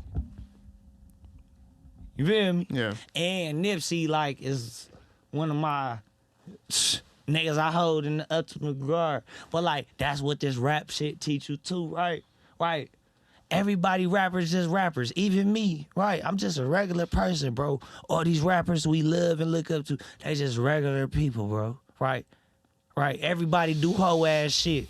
The devil that had all of us before. You feel what I'm saying? So like sometimes it's better not even to meet niggas or get too close, right? Especially if you hold a motherfucker in a regard, right? Cause you go get to hear it right. Yeah. Especially when it come from motherfuckers you respect. You just gotta respect it. And it's like, damn, this shit real. That's why it's sad, and what I'm really trying to do with my podcast is bring together all the pieces of the entertainers in Detroit, whether it's music or whatever you bring to the table, and to build like a more of an open relationship where, you know, it's not a transaction basis. What you gotta do is right. Like, like you got it there. Right? Yeah. Right? Cause like, look, Keith turned you up too. Hell yeah. Keith is a major part of your success in this shit. Facts. You feel what I'm saying? Yeah. Because Keith pick out the funniest shit in your shit, right? And then make motherfuckers pay attention to Keith that is shit. huge, right? And what's them call it, right? But what I'm telling you is, right, like, you doing good, like, with this Detroit rap shit, but like you personally, like, me knowing what I know about you and like, even being irritated and all that shit, like, right. What that let me know is, right, that you just be you and what's called it, right? So you got to get in your Rogan bag. That's what I'm talking about right now. Right. And just do everything that makes you interested and not just these That's Detroit the whole. rap That's what I motherfuckers. was gonna say. Like literally, you just said what I was gonna say. It's I'm going to do what they're doing in California. You gotta do that shit strategically to the point where you're doing Detroit, the most successful Detroit business people. That's what I'm doing. Then the most motherfucking interest. You know what I'm saying? If you see it, like we have different types of guests. We've had the shoe doctor on, super I ain't successful. gonna lie, I wasn't fucking with you. Oh, you weren't paying attention to what we were doing? I wasn't I told you know Yeah, I yeah, wasn't no, fucking yeah. with you. Okay, I was low key hating too, man. I ain't gonna lie to you. I was low key hating no, on you. bitch. I was responding to you. You was hating. You just said it. You was low key. I was low-key and hating. I noticed that shit. I had to treat you accordingly. You're right. I was hating. But I liked you from Bell because I came for free, and I tried to do my best to make your shit look good. You did the right thing. I'm telling you. Yeah. That's why I was irritated with you. Cause like how the fuck? Like I don't even fuck with niggas. You feel what I'm saying? So I'm fucking with this motherfucker, and he still feels some type of way about me. But I ain't come here to be You know, aggressive. it was- Look, I said before I got here, right? It gives me no points to be aggressive with Kid L. So I'm not trying to be aggressive with Kid L. And we in a good ass place right now, right? And we done had a good ass, right, like inspirational ass pockets. I ain't right, but that's how I feel, nigga. No, yeah, and I was hating on you, watching all your posts and watching you blow up because deep down I knew you had it, but at the same And time, I knew that. And I'm like, why does motherfucker feel this way when I was trying to be his friend? And I get this type of like I don't even try to be people's friend. I think I was jealous, man. I think I was Okay. jealous. I Okay. think I was jealous because I felt like I've been working for so long and I felt like I was different too, and I felt like you came out and you blew up. Wait, bro, you know how long it took me to get 50,000 followers that I have now? It took me 6 years. And then I'm seeing Eggroll pull up in 2 weeks and doing it. I'm like, motherfucker. And I knew you before that. So I'm thinking like, Listen, fucker. I ain't never even put that in the equation. And the fact that you put that in the equation lets me know that you're supposed to have a podcast because you got the nuts to put that shit on the floor. Nah, man. Nah, yeah, fuck man. that. Nah. Yeah, man. It's all love. Bro, what you said Right, about... you admitted that shit. No. That's cool. But you you know, all right with me, jealousy is a bad thing, but it's a good thing in the tone that I respected everything you were doing at the same time, and I had to catch myself and be like, bro, stop hating on Eggroll. You were the only person I would see, and I'm like, fuck this motherfucker. But And I'm like, why the fuck is this nigga like? but it made me get in touch with myself to say, yo, that's you are the problem. I am the problem, not you. I am the problem for thinking like that. And that's the solution to everything, bro. Mm-hmm. Right? You can't control what you can't control, bro. Yeah. You can't control what you can't control, bro. Only control what you can control. You control where you exist. You control who you answer the phone for. You control, right, who you get money with, right? You control what your kids is exposed to, right? It's only certain shit you control. Focus on that, right? Don't focus on these motherfuckers' feelings, right? Because there's a lot of niggas mentally ill around this bitch. Yeah. I think jealousy Word is to in Ye. this. Yeah. Right. And I don't even think Ye mentally ill like that, right? But at the same time, right, he do say a lot of offensive shit, and I'm trying to keep it as PC as possible around this bitch. Right. But, nigga, these niggas is sick in the head, though. Right. Think about how many people, right, like just like in passing, right, that like you come across and you're like, man, that motherfucker. Feel me? It's loose. But that's how you know, right? Everybody ain't meant to ball. Yeah. Everybody ain't meant to be an entrepreneur. Everybody ain't meant to see all this shit, right? That's why you gotta thank God for the opportunities He gave you, right? And the experiences you get before you check out, right? 'Cause you know how many niggas I done seen check out, right? What threw me off about the D is when the good niggas start dying. Like, I don't even mean it like that, but like that, like the niggas who mind their business. Once the niggas who start minding their business die, you know it's a dirty ass game. Right? R.I.P. Bone, R.I.P. Joy Road. Once the niggas who start minding their business die, fuck y'all, right? I'm about just boil in peace where don't nobody know me. You hear me? Man. And come back to the city and call my place as accordingly, right? Yeah. But every nigga who try and be something, that's exactly how I come to, right? And unless you just want to be all the way revolutionary and You know what I'm saying? Spend a meal on a hood house and right. But like, who want to spend a meal on a hood house? I think one of the biggest things was when Hutch passed away. It was huge because that was a person that's like, Hutch. it doesn't make R.I.P. sense. Hutch. Look, this what I'm telling you, bro. Right. I bought yays from Hutch, but I ain't never, right, bought no diamond. And Hutch used to play me, nigga, Meech, motherfucking, all them niggas, you feel what I said? Like, it's all love, right? Why they get thou bitch Spectre and that bitch, right? That's what I'm telling you, right? Like, that Hutch shit fucked up. But that Hutch shit will show you too, right? Hutch lawyer set him up. Isn't that crazy? Right?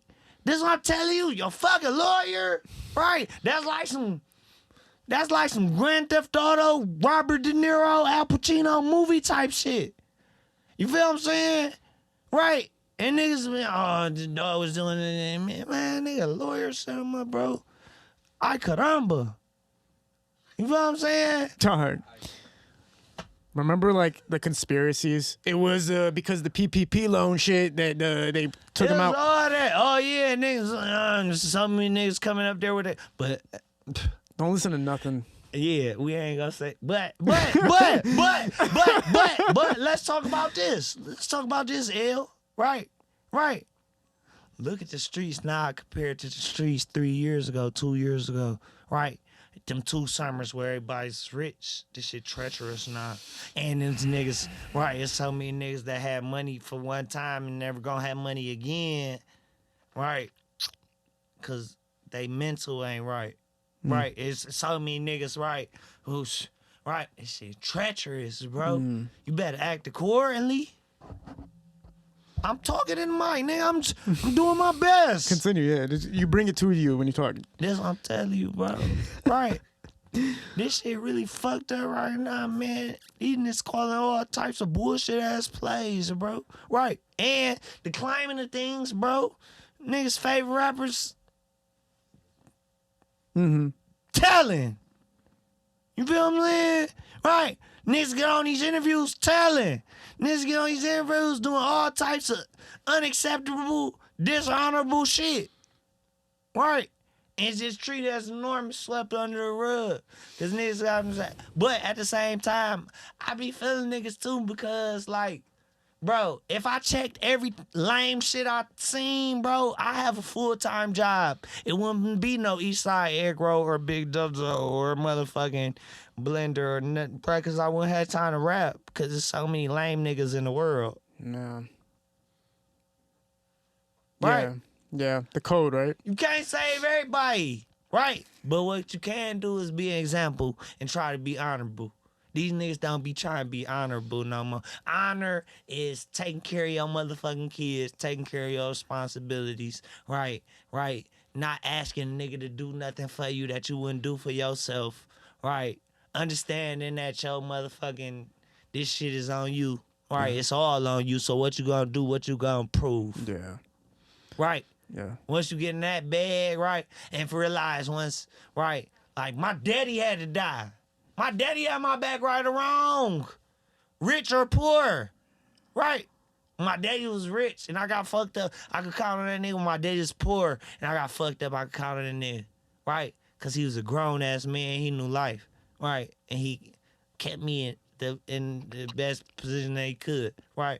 So that's what I owe my kids. Yeah. Right? That's what you owe the people that's really around you. Right? You hear me? Yeah. Like, man, free my right hand men's PYPOT is, you feel me saying? Like that put your people on, right? That came from my man's building a clothing line, right?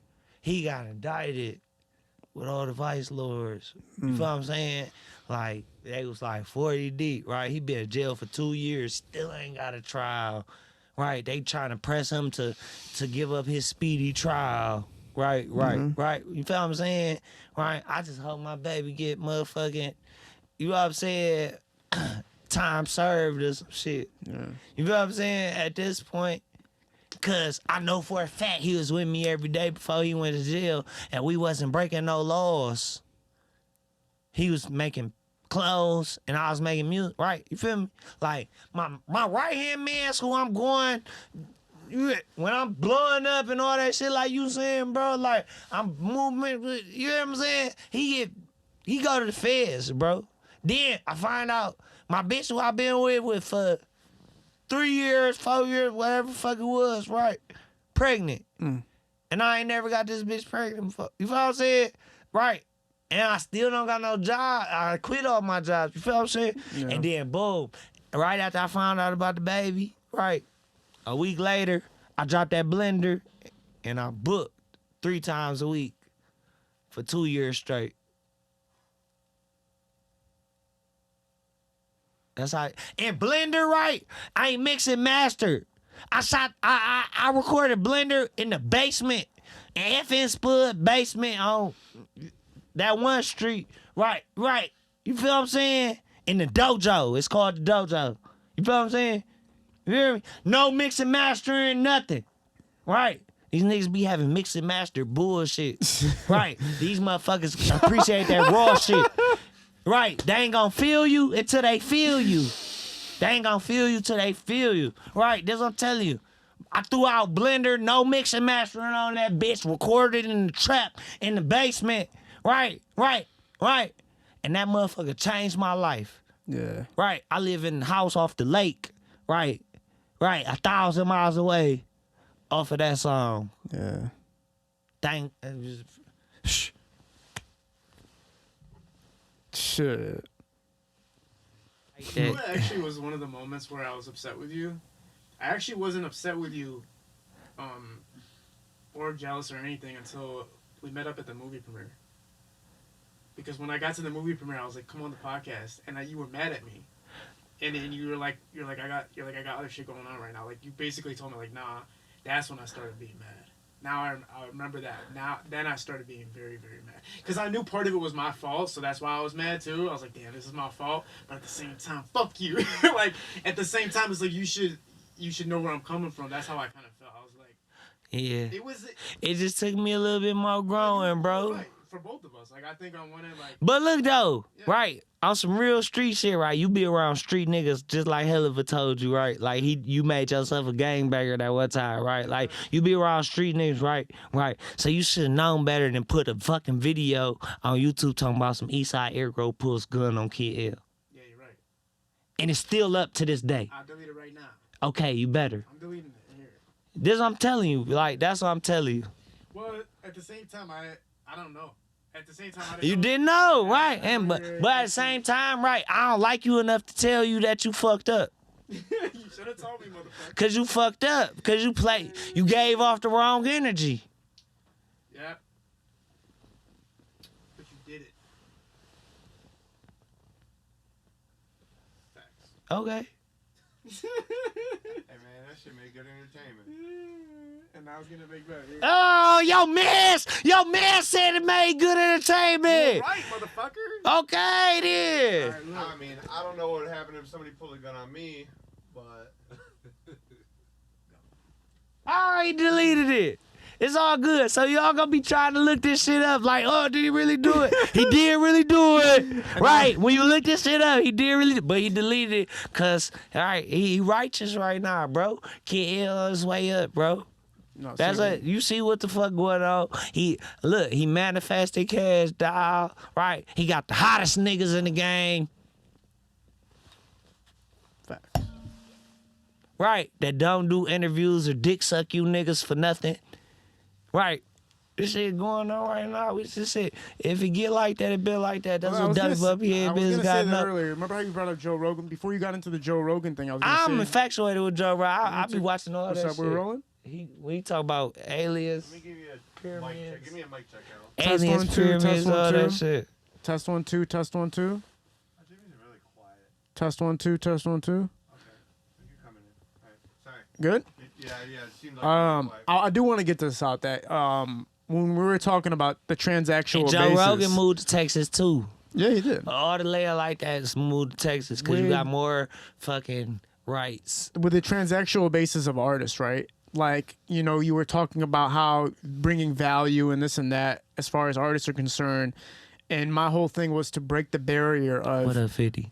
working with people because you believe in them and working with people because you genuinely fuck with them, right? And that's the whole point of the pod. I just had Cluner on here, right? Cluner's a person I personally fuck with and I want to open up. Like, he doesn't... Cluner, see, right, just like you was like commenting little whole shit about me, right? Cluner type of person, right, where they be like, so-and-so Eastside Eggroll, because I'm good at meeting celebrities, bro. Right. That's what I'm telling you, right? I had a front row seat to everything, bro. I know every Detroit artist who was ever laying like that, damn near, right? Yeah. Except for a handful, right? When I went to college and shit in Atlanta, right? That was right after Big Meech went to jail 06, right? I came down there 07. You feel what I'm saying? I seen Jeezy in the Candy Cabin Lane, right, in the West End. Right? Yeah. Off Broadly. Like, I seen, like, motherfucking Nelly Iverson playing basketball in the like, I seen Future. What time I went on some college shit, broke to the club type shit. Me and my mans bought our drinks, right? Woo, right? I was drunk as hell. Motherfucking Future performed Racks on Racks on Racks. And Future used to put stamps on the $1 bills, right? With his like social media and shit on it and make it rain, right? And I happened to be like right up under the stage. You feel what I'm saying? Right.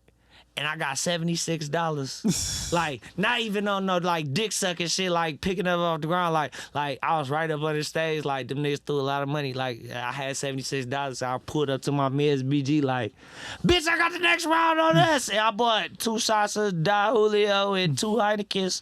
Right, because I don't even like Heineken. That shit nasty. But my man was drinking that shit at the time. Right, that's what we was drinking, bro. Yeah. You know what I'm saying? Off the love, like, that's a memory in my life. At Club Primal in the A, right?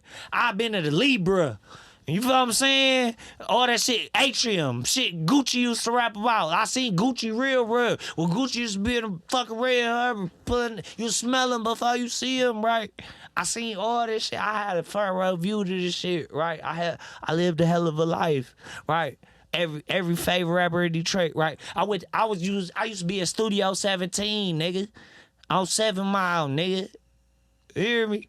Every day. That's where Sada Baby and FMBDZ and Damn John Boy and fucking what? Sauce Guy, GT, motherfucking Baby's World, motherfucking who else said Cooked Cash Cow, motherfucking what? TZ 80s. You feel what I'm saying? Every day. That's why I'm staying on the east side after I had got back from college. Like, every day, bro. Right. That's like rap college. Right? Every nigga, you know what I'm saying? One-on-one. Feel me? Like, that's what was just like around in my ambiance and my environment, bro. Like, I thank God that, like, he never bored me. I always find something to get engaged with. Right? Yeah. Whether it's, you feel me? Like, it is what it is, bro. Yeah. Like, and I stay safe. And I stay, like, and bring that mic up to you, Eggroll. You can drag it if you want. No, this what I'm telling you, bro. Yeah. Like, niggas say they want to be like Jesus, but Jesus stayed with the poorest and the lowest, right? Right. You got to embrace the criminals, right? And make them want to do better, right? Because sometimes, right, everybody might have to be a criminal at one point in time, right? But it's not about staying a criminal, right? Because that's when you damned, right? It's about re-rocking your situation to where you in a better place. Yeah. If you can do that, right, you can inspire somebody, right? Yeah. I never wanted to be a full-time criminal in my life. I let my nuts hang a lot of times, right? But that ain't to be glorified. You feel what I'm saying? Right? And I ain't the most hoodest of the hood. I ain't the most gangster of the gangster, but it is what it is. Right?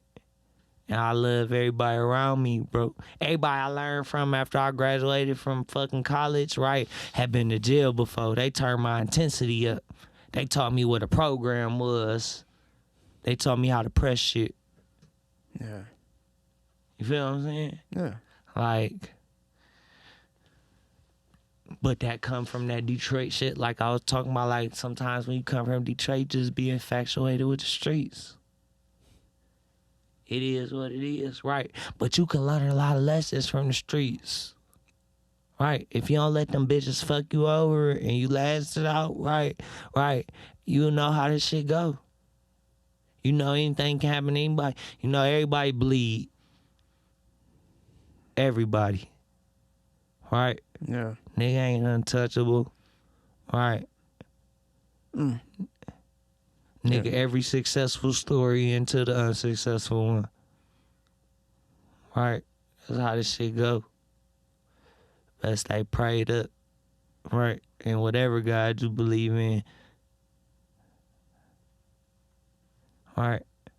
I know it's a God, right? But I don't know the fact that, like, these religions and separations of people in general, right, is true. Right? You can't believe everything they feed you. Right? But I know God got me. That's as real as a nigga ever wrote. You feel me? Because the older you get, the more you realize, right, like, why the fuck was y'all lying to me about Santa Claus? Why you couldn't say Christmas was the day that parents love their kids and go broke on them? Right? Fuck is you giving Saint Nick the credit for? Weirdo? You hear me?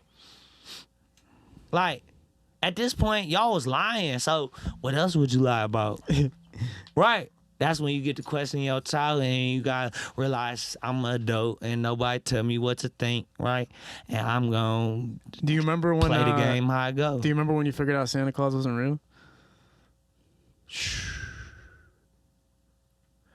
You damn near, I ain't gonna say you damn near always knew, right? Because as a little kid, okay, everybody lied to you, you believe. But once you see your parents like struggling, like wrapping gifts with last minute procrastinating the night before, you kind of like you just playing into their egos because you know they want you to believe, oh yes, oh what else did Santa give me? But you really just getting exactly what you asked them for. Like, you're not fucking stupid. Kids ain't fucking stupid, bro. I never treated my kids like, you feel me? I got 3 daughters, right? One, I came when they was like 7.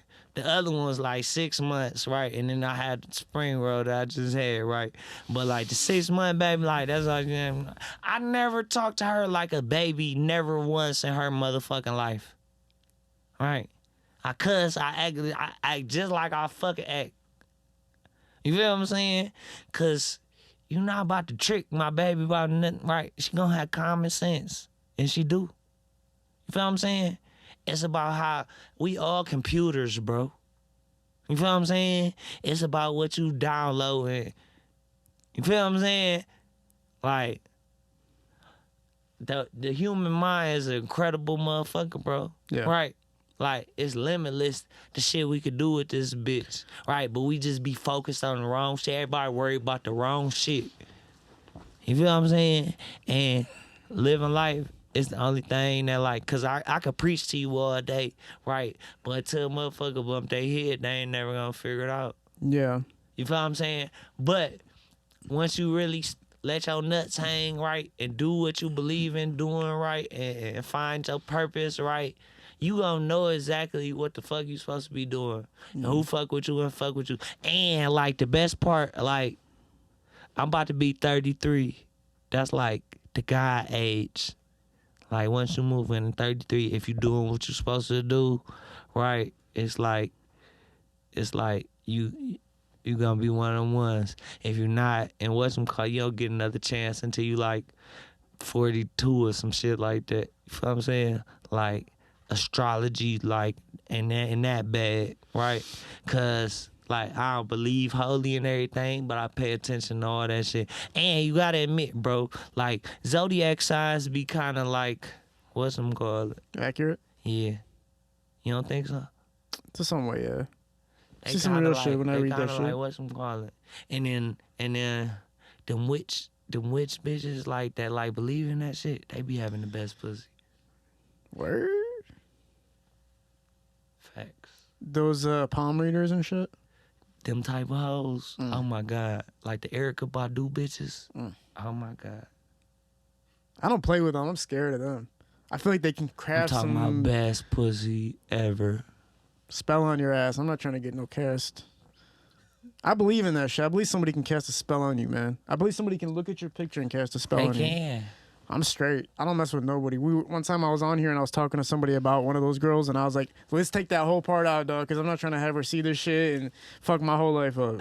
I believe in that shit. Fuck all that. Fuck these hoes. Kid ill. You kid ill, man. I don't care about hoes. I'm talking about these. Hard on the What do they biz. call them? Hocus pocuses. No, man. There's a name for those people who do that I shit. took the buffs off. Why I took the buffs off? I must have been trying to really prove a point. But yeah, if it get like that, it be like that. What do they call those women that do that?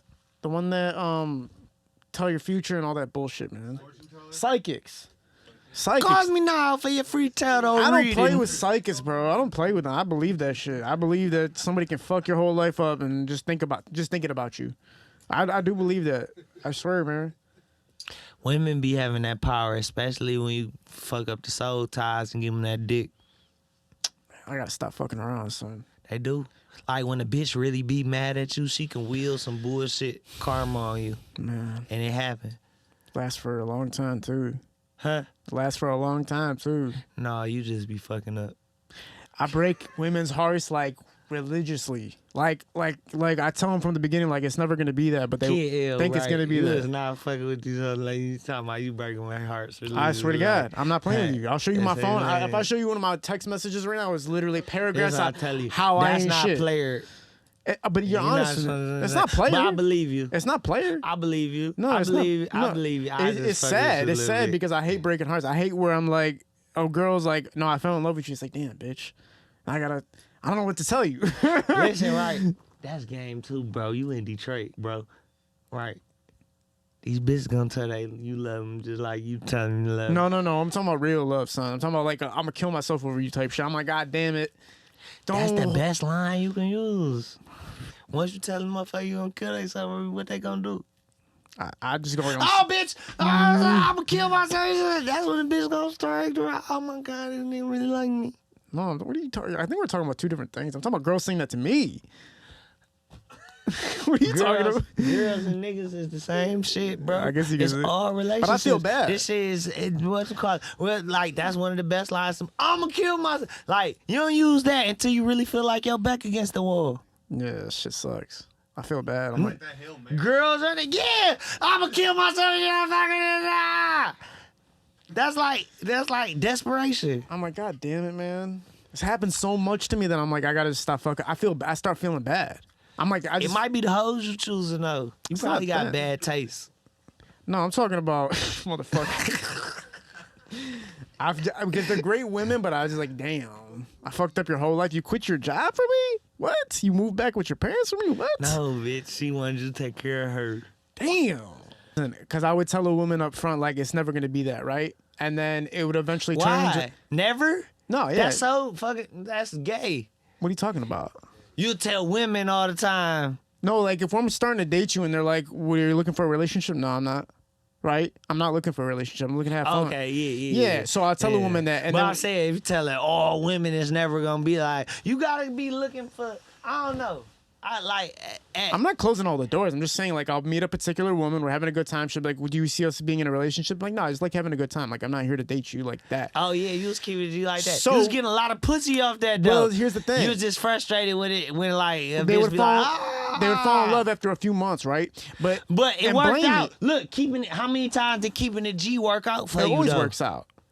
It Not always works out. always, because you're talking about the No, I'm saying as So far what as was like the ratio? I'm talking about the get go of it. When you was like, look, when you kept a G with a bitch, like, look, bitch, I'm just trying to fuck. It never works out at the end. In the beginning, it works. In the end, it doesn't. Because in the end, they fall in love, right? After a few months, a girl's gonna fuck with you no matter what. Right. So That's like But you keep doubling back. That's where you fucked I don't. up at. I cut it off now. Now I'm done. Like it's all right. You fell in love. But I'm gone. in the beginning stage where you're talking about where it went sour, right, is because you went back too many times. If it's really just going to be a good time and you just hit that motherfucker one time, right, and keep it moving, right, once you get to doubling back, now you establishing something. That's what my mom That's said. where where it's fucked up at, right? Yeah. The more you double back and triple back, now I hold no. Stop right, saying this she shit got to a me, snapping man. turtle, right? If you just play it like a fun time and the bitch get that pussy out what's called, and then you ain't looking at her social media, you ain't thinking about it, you ain't trying to double back, then it is what it is, and the hoe gotta respect it. Yeah. But if you get to fucking sending mixed messages, it's gonna cause problems. I do, man. You're right. I'm sorry. You're right. I gotta cut off some more shit now. Damn, hurts my heart. No, I gotta do this. You're right. You spoke some real shit right now. I gotta cut some more.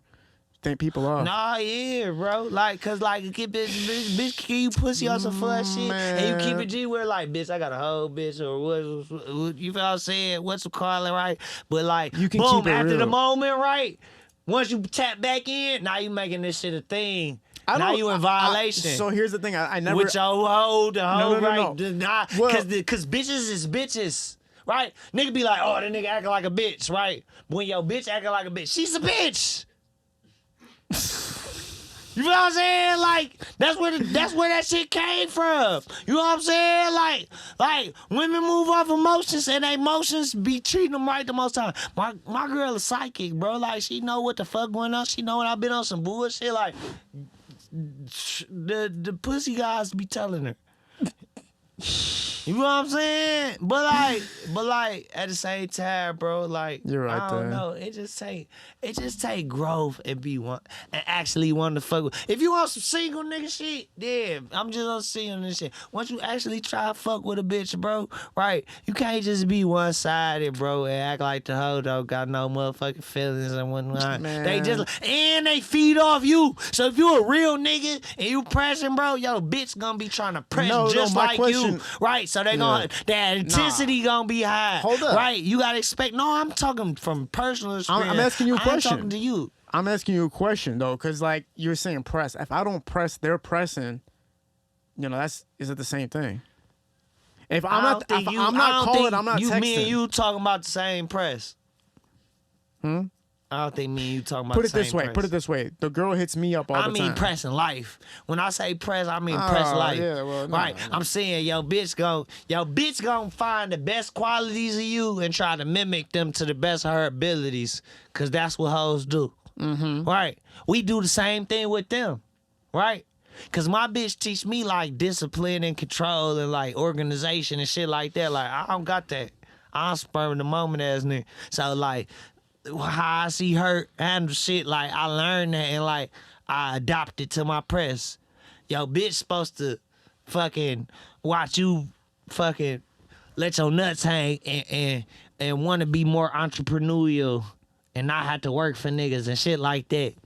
Right? And once you find a common balance in that, right, y'all can be a king and queen. Word. Right. Or if you is being an entrepreneur, sometimes you got to send your girl to go get that real job. Right. Because she know how to handle systems and shit when you might be a little bit too turned. Right. So when your shit slow up, right, she might hold the fort down. Right. Or if you icing all the tabs, right, she might keep you fresh. Because every bitch like shopping for a nigga if she really love you. Right. Shit like that. Everything a compromise, bro. You feel what I'm saying? Like everything, nothing worth having come easy. You feel what I'm saying? You gotta sacrifice and go through some, and you gotta put a motherfucker through some shit to know they really fucking with you. Yeah. You know what I'm saying? If a motherfucker ain't had your back, right, when you was wrong, they don't really love you. When you was dead wrong, if a motherfucker ain't fucked with you still right, that's not love. Right? I know for a fact it's motherfuckers who had my back when I was on pure bullshit. Right? Right? Showed me the love, gave me a place to stay. Right? Shit like that. Right? The devil that had me before. That's why I'm so humble with this shit. Right? and interacting with motherfuckers because, right, I know I've been a hoe ass nigga before, right? So I give everybody that, like, you might be at that point in your life where you going through something, right? So it's on me, like, as a king, if you on king shit, you gotta know exactly who you dealing with and why you dealing with them before you enter that situation, and what they capable of, good and bad, and still choose to do it. Yeah. Right? Because it's all on you. Right? You can only control you and what you choose to deal with and where you choose to exist and who you would choose to rotate with. Right? So, like, this is... No. I don't want to add no extra sauce on it for no reason, but I meant that. Yeah. I look at it like a moment-to-moment basis, and how you handle people, I always try to refresh it every minute, right? Like, whether I had dealt with you in the past, I'm still going to try to refresh Because how different are you from you was a year ago? Exactly. No, I'm asking you. Oh, how different was that from a year ago? Pretty damn. What's the differences that you recognize right now? Who I am as a person? Yeah, cause Well- all these motherfuckers like you cause this your shit. You know, it was So it get off actually real quick. it actually came from Sada Baby, because when I was building my name in the city, I was still acting like a kid, kind of like mentality wise. I wasn't taking responsibility for the upcoming artists and the people around me. I was still acting like a kid with everything. It's one day, one of my friends asked to come on the podcast, and I said no to him. And I screenshotted the conversation of him asking me and him getting mad that I wouldn't let him on. And I sent it to a group chat with me and Sada Baby in it and a bunch of our friends. And Sada said, you're not acting like a king right now. You're acting like a peon. He's like, if you were really a G, you would have hit him back on some respect and said, once you build your name up, build your reputability up, and then come on the podcast, instead of sharing it with us and making fun of him. So he said, you're acting like a kid when you should be acting like a king, because you are a king. Sada Baby, Yeah. look, And that's what happened to me when I was like, I got to start That's taking neat. responsibility. And Tito, I don't know if you know Traffic 2-Time Tito. You just Lil made Tito. Sada look real good with that. No, it's real. It's That's real real shit. game to your friend. Yeah, you he's- feel what I'm saying? he said Like, some real for shit. Real, though. And at first I was Cause super- look, bro, the motherfuckers who try to like bring confusion, right, and misery upon motherfuckers, them be the most miserable. Them is the red flags, right? If a motherfucker like confusion and bullshit, they a bullshit ass nigga, Yeah. right? All the solid, righteous, honorable motherfuckers you know, right? They duck bullshit like COVID. You hear me? Nigga don't want to be mixed up in that bullshit, especially coming from this bitch. You hear me? You know how fucking real disagreements get. You hear me? Right? Like, I live OT now. When the nigga bought bottles OT, right? They had them little, like, pop things, right, that shoot out the little shit. You know what I'm talking about? Yeah. Yeah. Bro, that shit terrifies me every time I'm in the club and they do that pop shit and the bottle come, I be like, they be like, oh, you from Detroit for real? Yeah. Yeah. Well, that's what I took from everything was you have to become responsible, not only for yourself, but what you're representing, right? So when I got that message, I started looking at everything differently. Like, okay, I have the power to help other people. Cause just cause you got the nuts, right, to like do what the fuck you doing, right, and do this shit right, Yeah. right. It's a lot of people, right, who good ass people, right, right, who just don't got that confidence in themselves, right. Yeah. That's watching you and living vicariously through you, just like, right, you live vicariously through the people who more turned than you that you learn how to be cool from. You have to take responsibility. Nigga, bro. it's lames learning to be cool from you. Yeah. Right? Yeah. And you learning to be cool from some motherfuckers who, you know what I'm saying? Yeah. Right? That's how this shit go. Right? Yeah. But it's like we all responsible, bro. Right? And then if you a good person, right, you want to be the best example. Yeah. You know what I mean? Once you like, realize that's why I don't feel bad, right, when niggas bite me, right, and do the same things I do to get hot, right? Right? And it's obvious, right? Because I'd rather y'all niggas be watching me and want to be like me. Because I'm a good-ass person. I'm a good-ass influence. Mm-hmm. I'm one of the best. Yeah. So act like me. Yeah. But my hoes be sending me this shit like, look at this nigga trying to be like you. But I don't feed into it. Right? Yeah. Because these hoes get you fucked up too. That's facts. Yeah. I don't know. Now when I'm looking at artists and when I'm looking around me, I know that I do have an obligation to be a figure that people can look up to and that people can follow. Hey, let me say this while I'm thinking about it, right? Because I'm like, Yeah, go for we it. at the bottom of the bottle. I said a lot of bitches and hoes in this interview, right? But it's no women here, right? And that's how niggas really talk when they amongst each other, right? Oh, but if man. it was some women here, right, I wouldn't be talking this freely. Except for my bitch.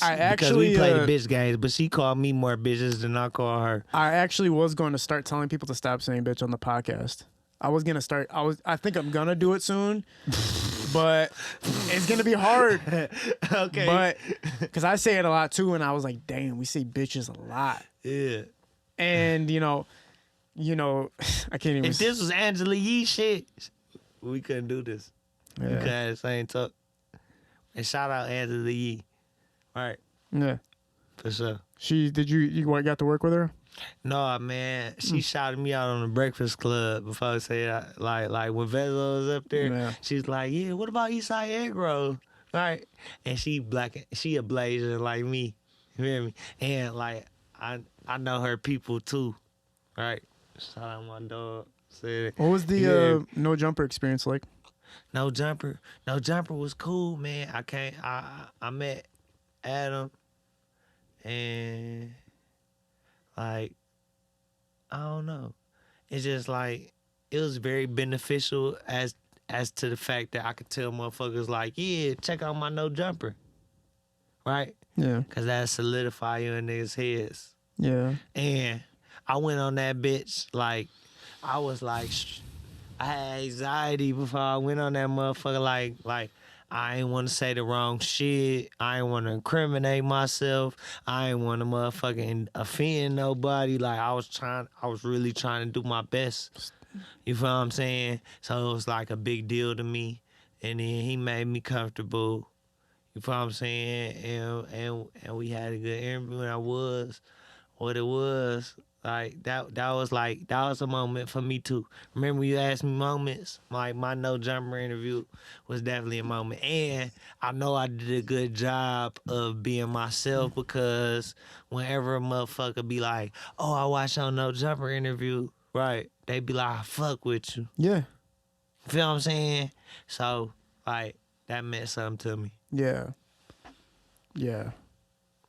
You know, every moment that people see you, especially when you're upcoming, matters, and people don't realize it. Like if you're really on those stages like a no jumper, it kind of matters everything you say and do because that's a huge audience that's seeing that. That's the first time they're seeing you. I felt like when I went on there, I felt like I had Detroit on my back.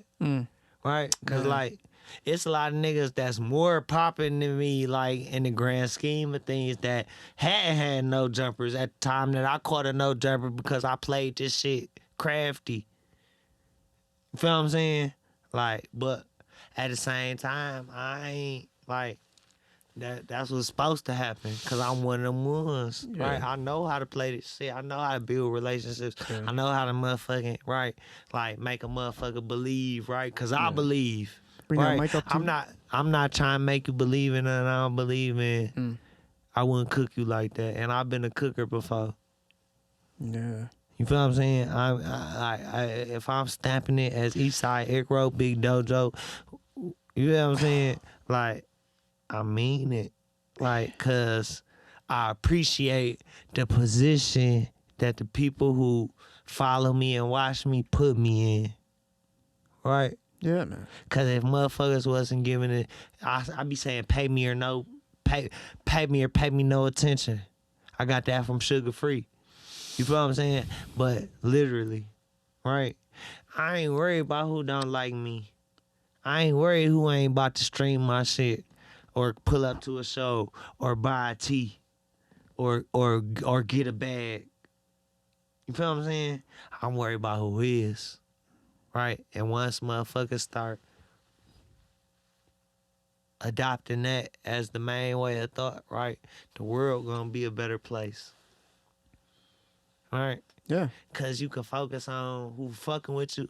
You can focus on what's going right for you, right? You can focus on what's right, making your shit better and more interesting, or you can focus on right who ain't fucking with you, Yeah. right? But that just come from having your priorities straight.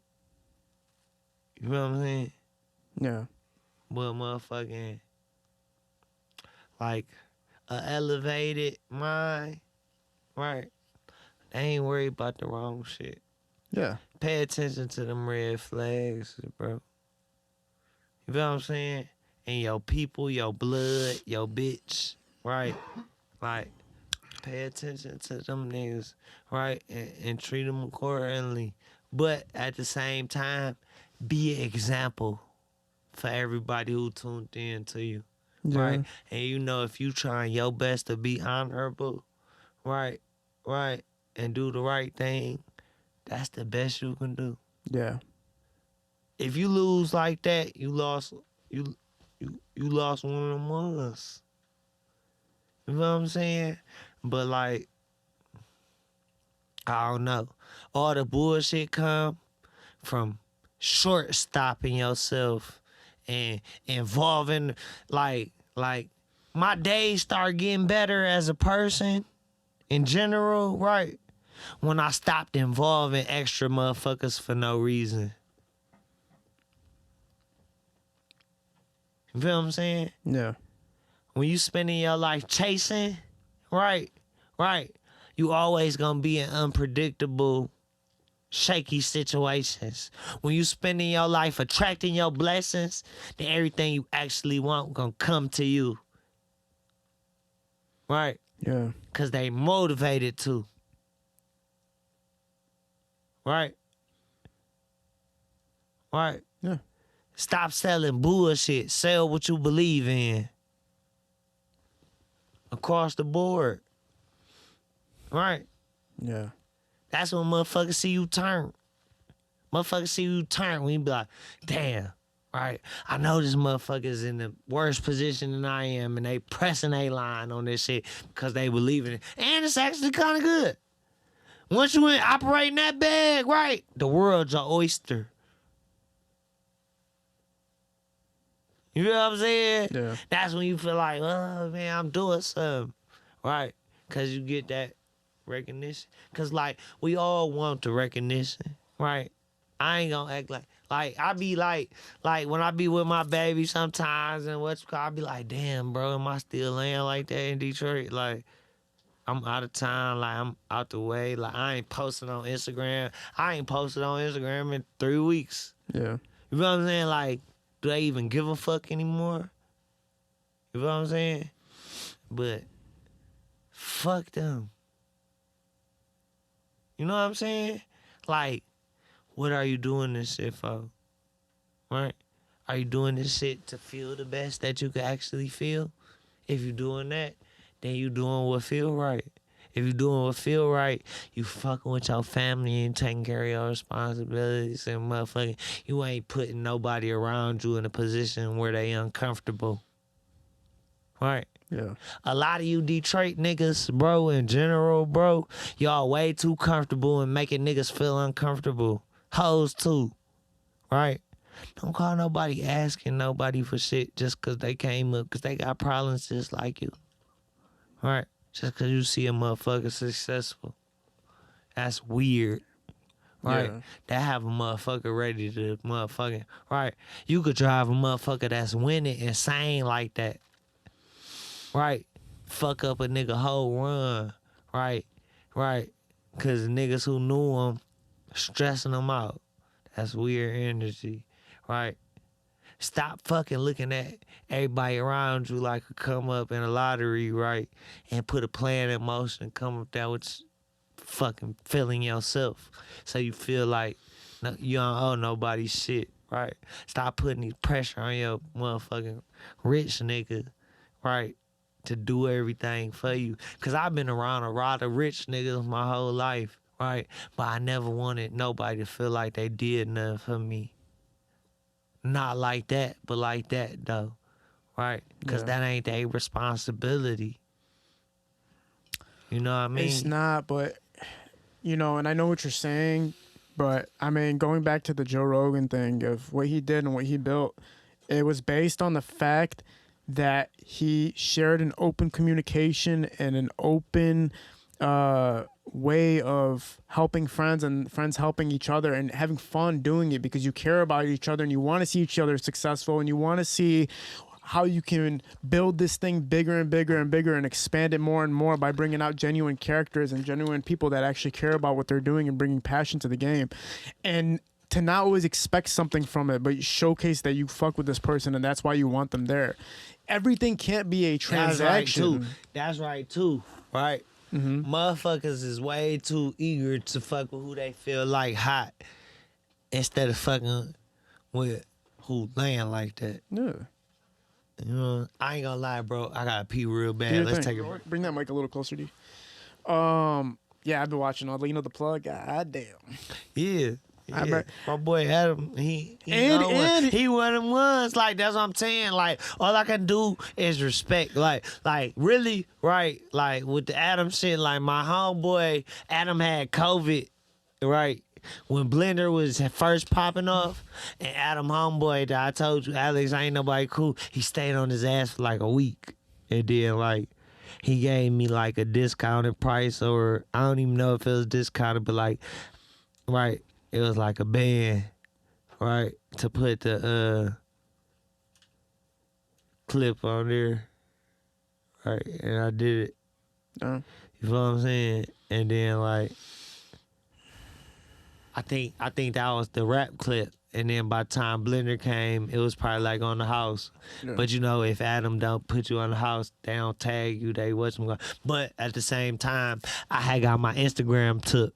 So it wasn't no, like when my No Jumper came out, I had just got my Instagram took. yeah. So it was just this new Eastside Eggroll page, but it wasn't nobody on that bitch. So they ain't even know what to tag. Sucks. You know what I'm saying? So I ain't get the full effects. But I'm not in this shit, like I said, for shortcuts or no shit like that, right? Like, I'm a demonstrator. I demonstrate. I'm Big Dojo, the motherfucking demonstrator. Press Gang Original, though. Right? Big fucking Blender Gang. Right? If it get like that, it been like that. That's a dumb bum head bitch got nose on her motherfucking scalp. One of them ones most turned motherfucking Asian. Yes. Nigga. Oh. Like, yeah. So, like, my resume precedes me. But at the same time, right, like,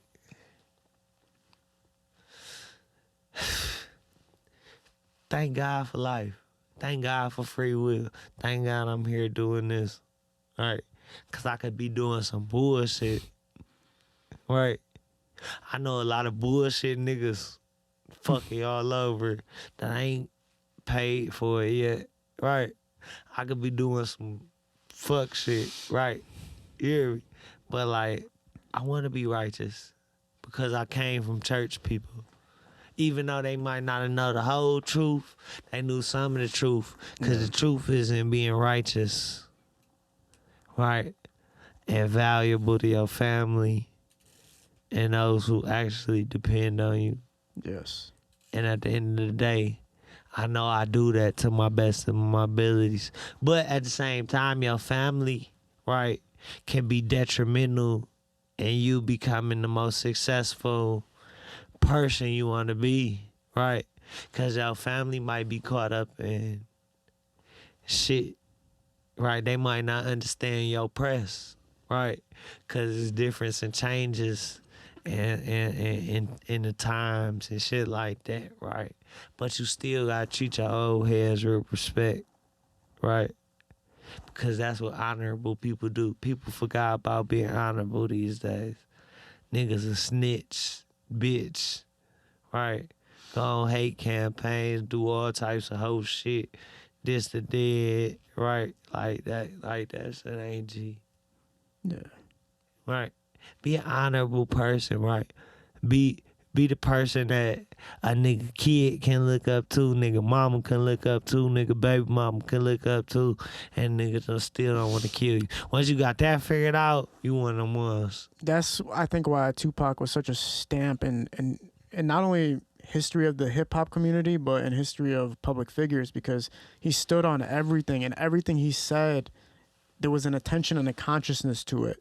He never changed. He never switched up as far as the message he was trying to put out there. But you know, Tupac came from Black Panther blood, right? Yeah, his mama. You see what I'm saying? Like, when you talk about the Black Panthers, right? Like when you talk about the Black Panthers and motherfucking Malcolm X and like that era of black people and our leaders at that point, right? Them motherfuckers was trying to make everybody hip of what was actually going on. And that's when you the most powerful. You ain't powerful when you get money. You powerful when you got influence. Mm-hmm. Right? And once you got disruptive influence, right, the powers that be gonna take your motherfucking ass out. Martin Luther King. Everybody I just named. Shit, but look, I looked at look, like I wasn't all the way hip to everything. Look, I watched Godfather of Harlem, right? And I seen how they like made Bumpy Johnson and Malcolm X friends, right? So that like got my Malcolm X antennas up, right? So then I went and watched the Who Killed Malcolm X on Netflix, right? And then when I seen that shit, and I seen how motherfucking they like knew one of the niggas who really was laying like that, but he was one of them ones in community and they wasn't ready to give him over in Newark. And then like motherfucking like Malcolm X bodyguard the night he got killed was really deep cover NYPD. Man. Right. And then like the FBI probably had, I mean, not FBI. See, it was like probably like 7 informants in the building, right? And they never got to the bottom of it. You hear me? And they went back to do a motherfucking recap 20 years later. And they found the motherfucking podium with the bullet holes in it, right? That still had the bullets in it. Yeah. Right. So like that wasn't no real crime scene. Couldn't have been. Right. Once you look at shit like that, you see like, man, bro, right?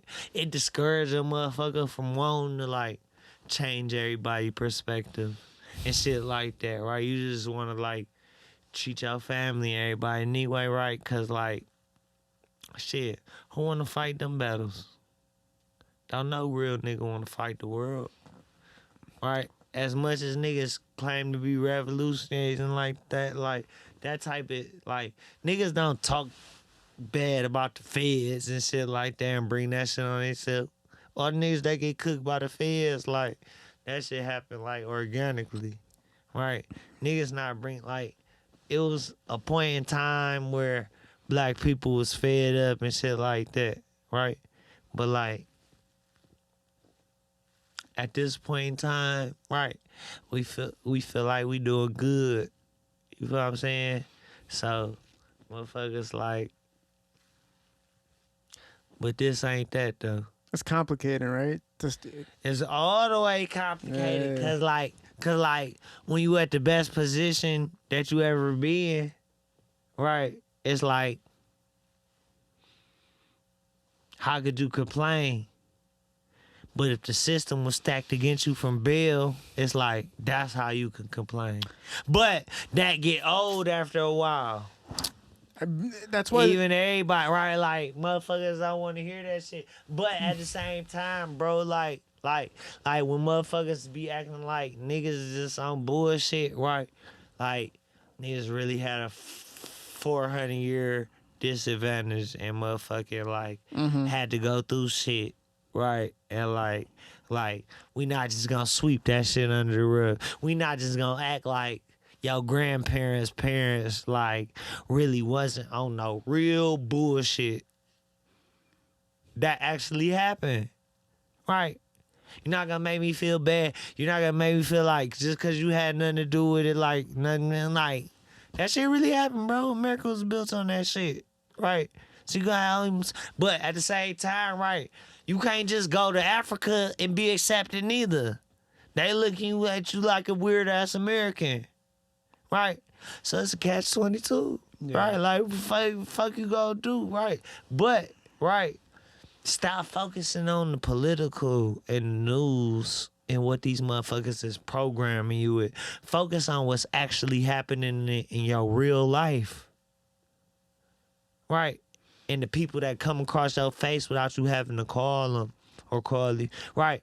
That's when you're going to do better. And make sure them motherfuckers is in the best position they can be in. You do that, right? You'll be a better person. Facts. Eastside Eggroll. West Side, Wonton, North Side, News, and South Side, Szechuan. It's been a legendary talk. I'm making you an honorary guest. You can come on whenever you want. Just let me know. It's on. Pull up. Is there any projects that you want to let people know about? Heavy on the beach. Like BEACH. Like, Yes. It's a cover. Hold up.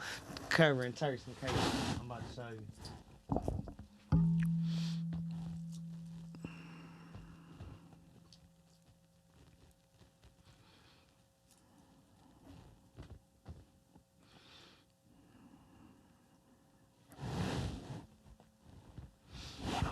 Super blue water in that bag. Like Chilling, motherfucker.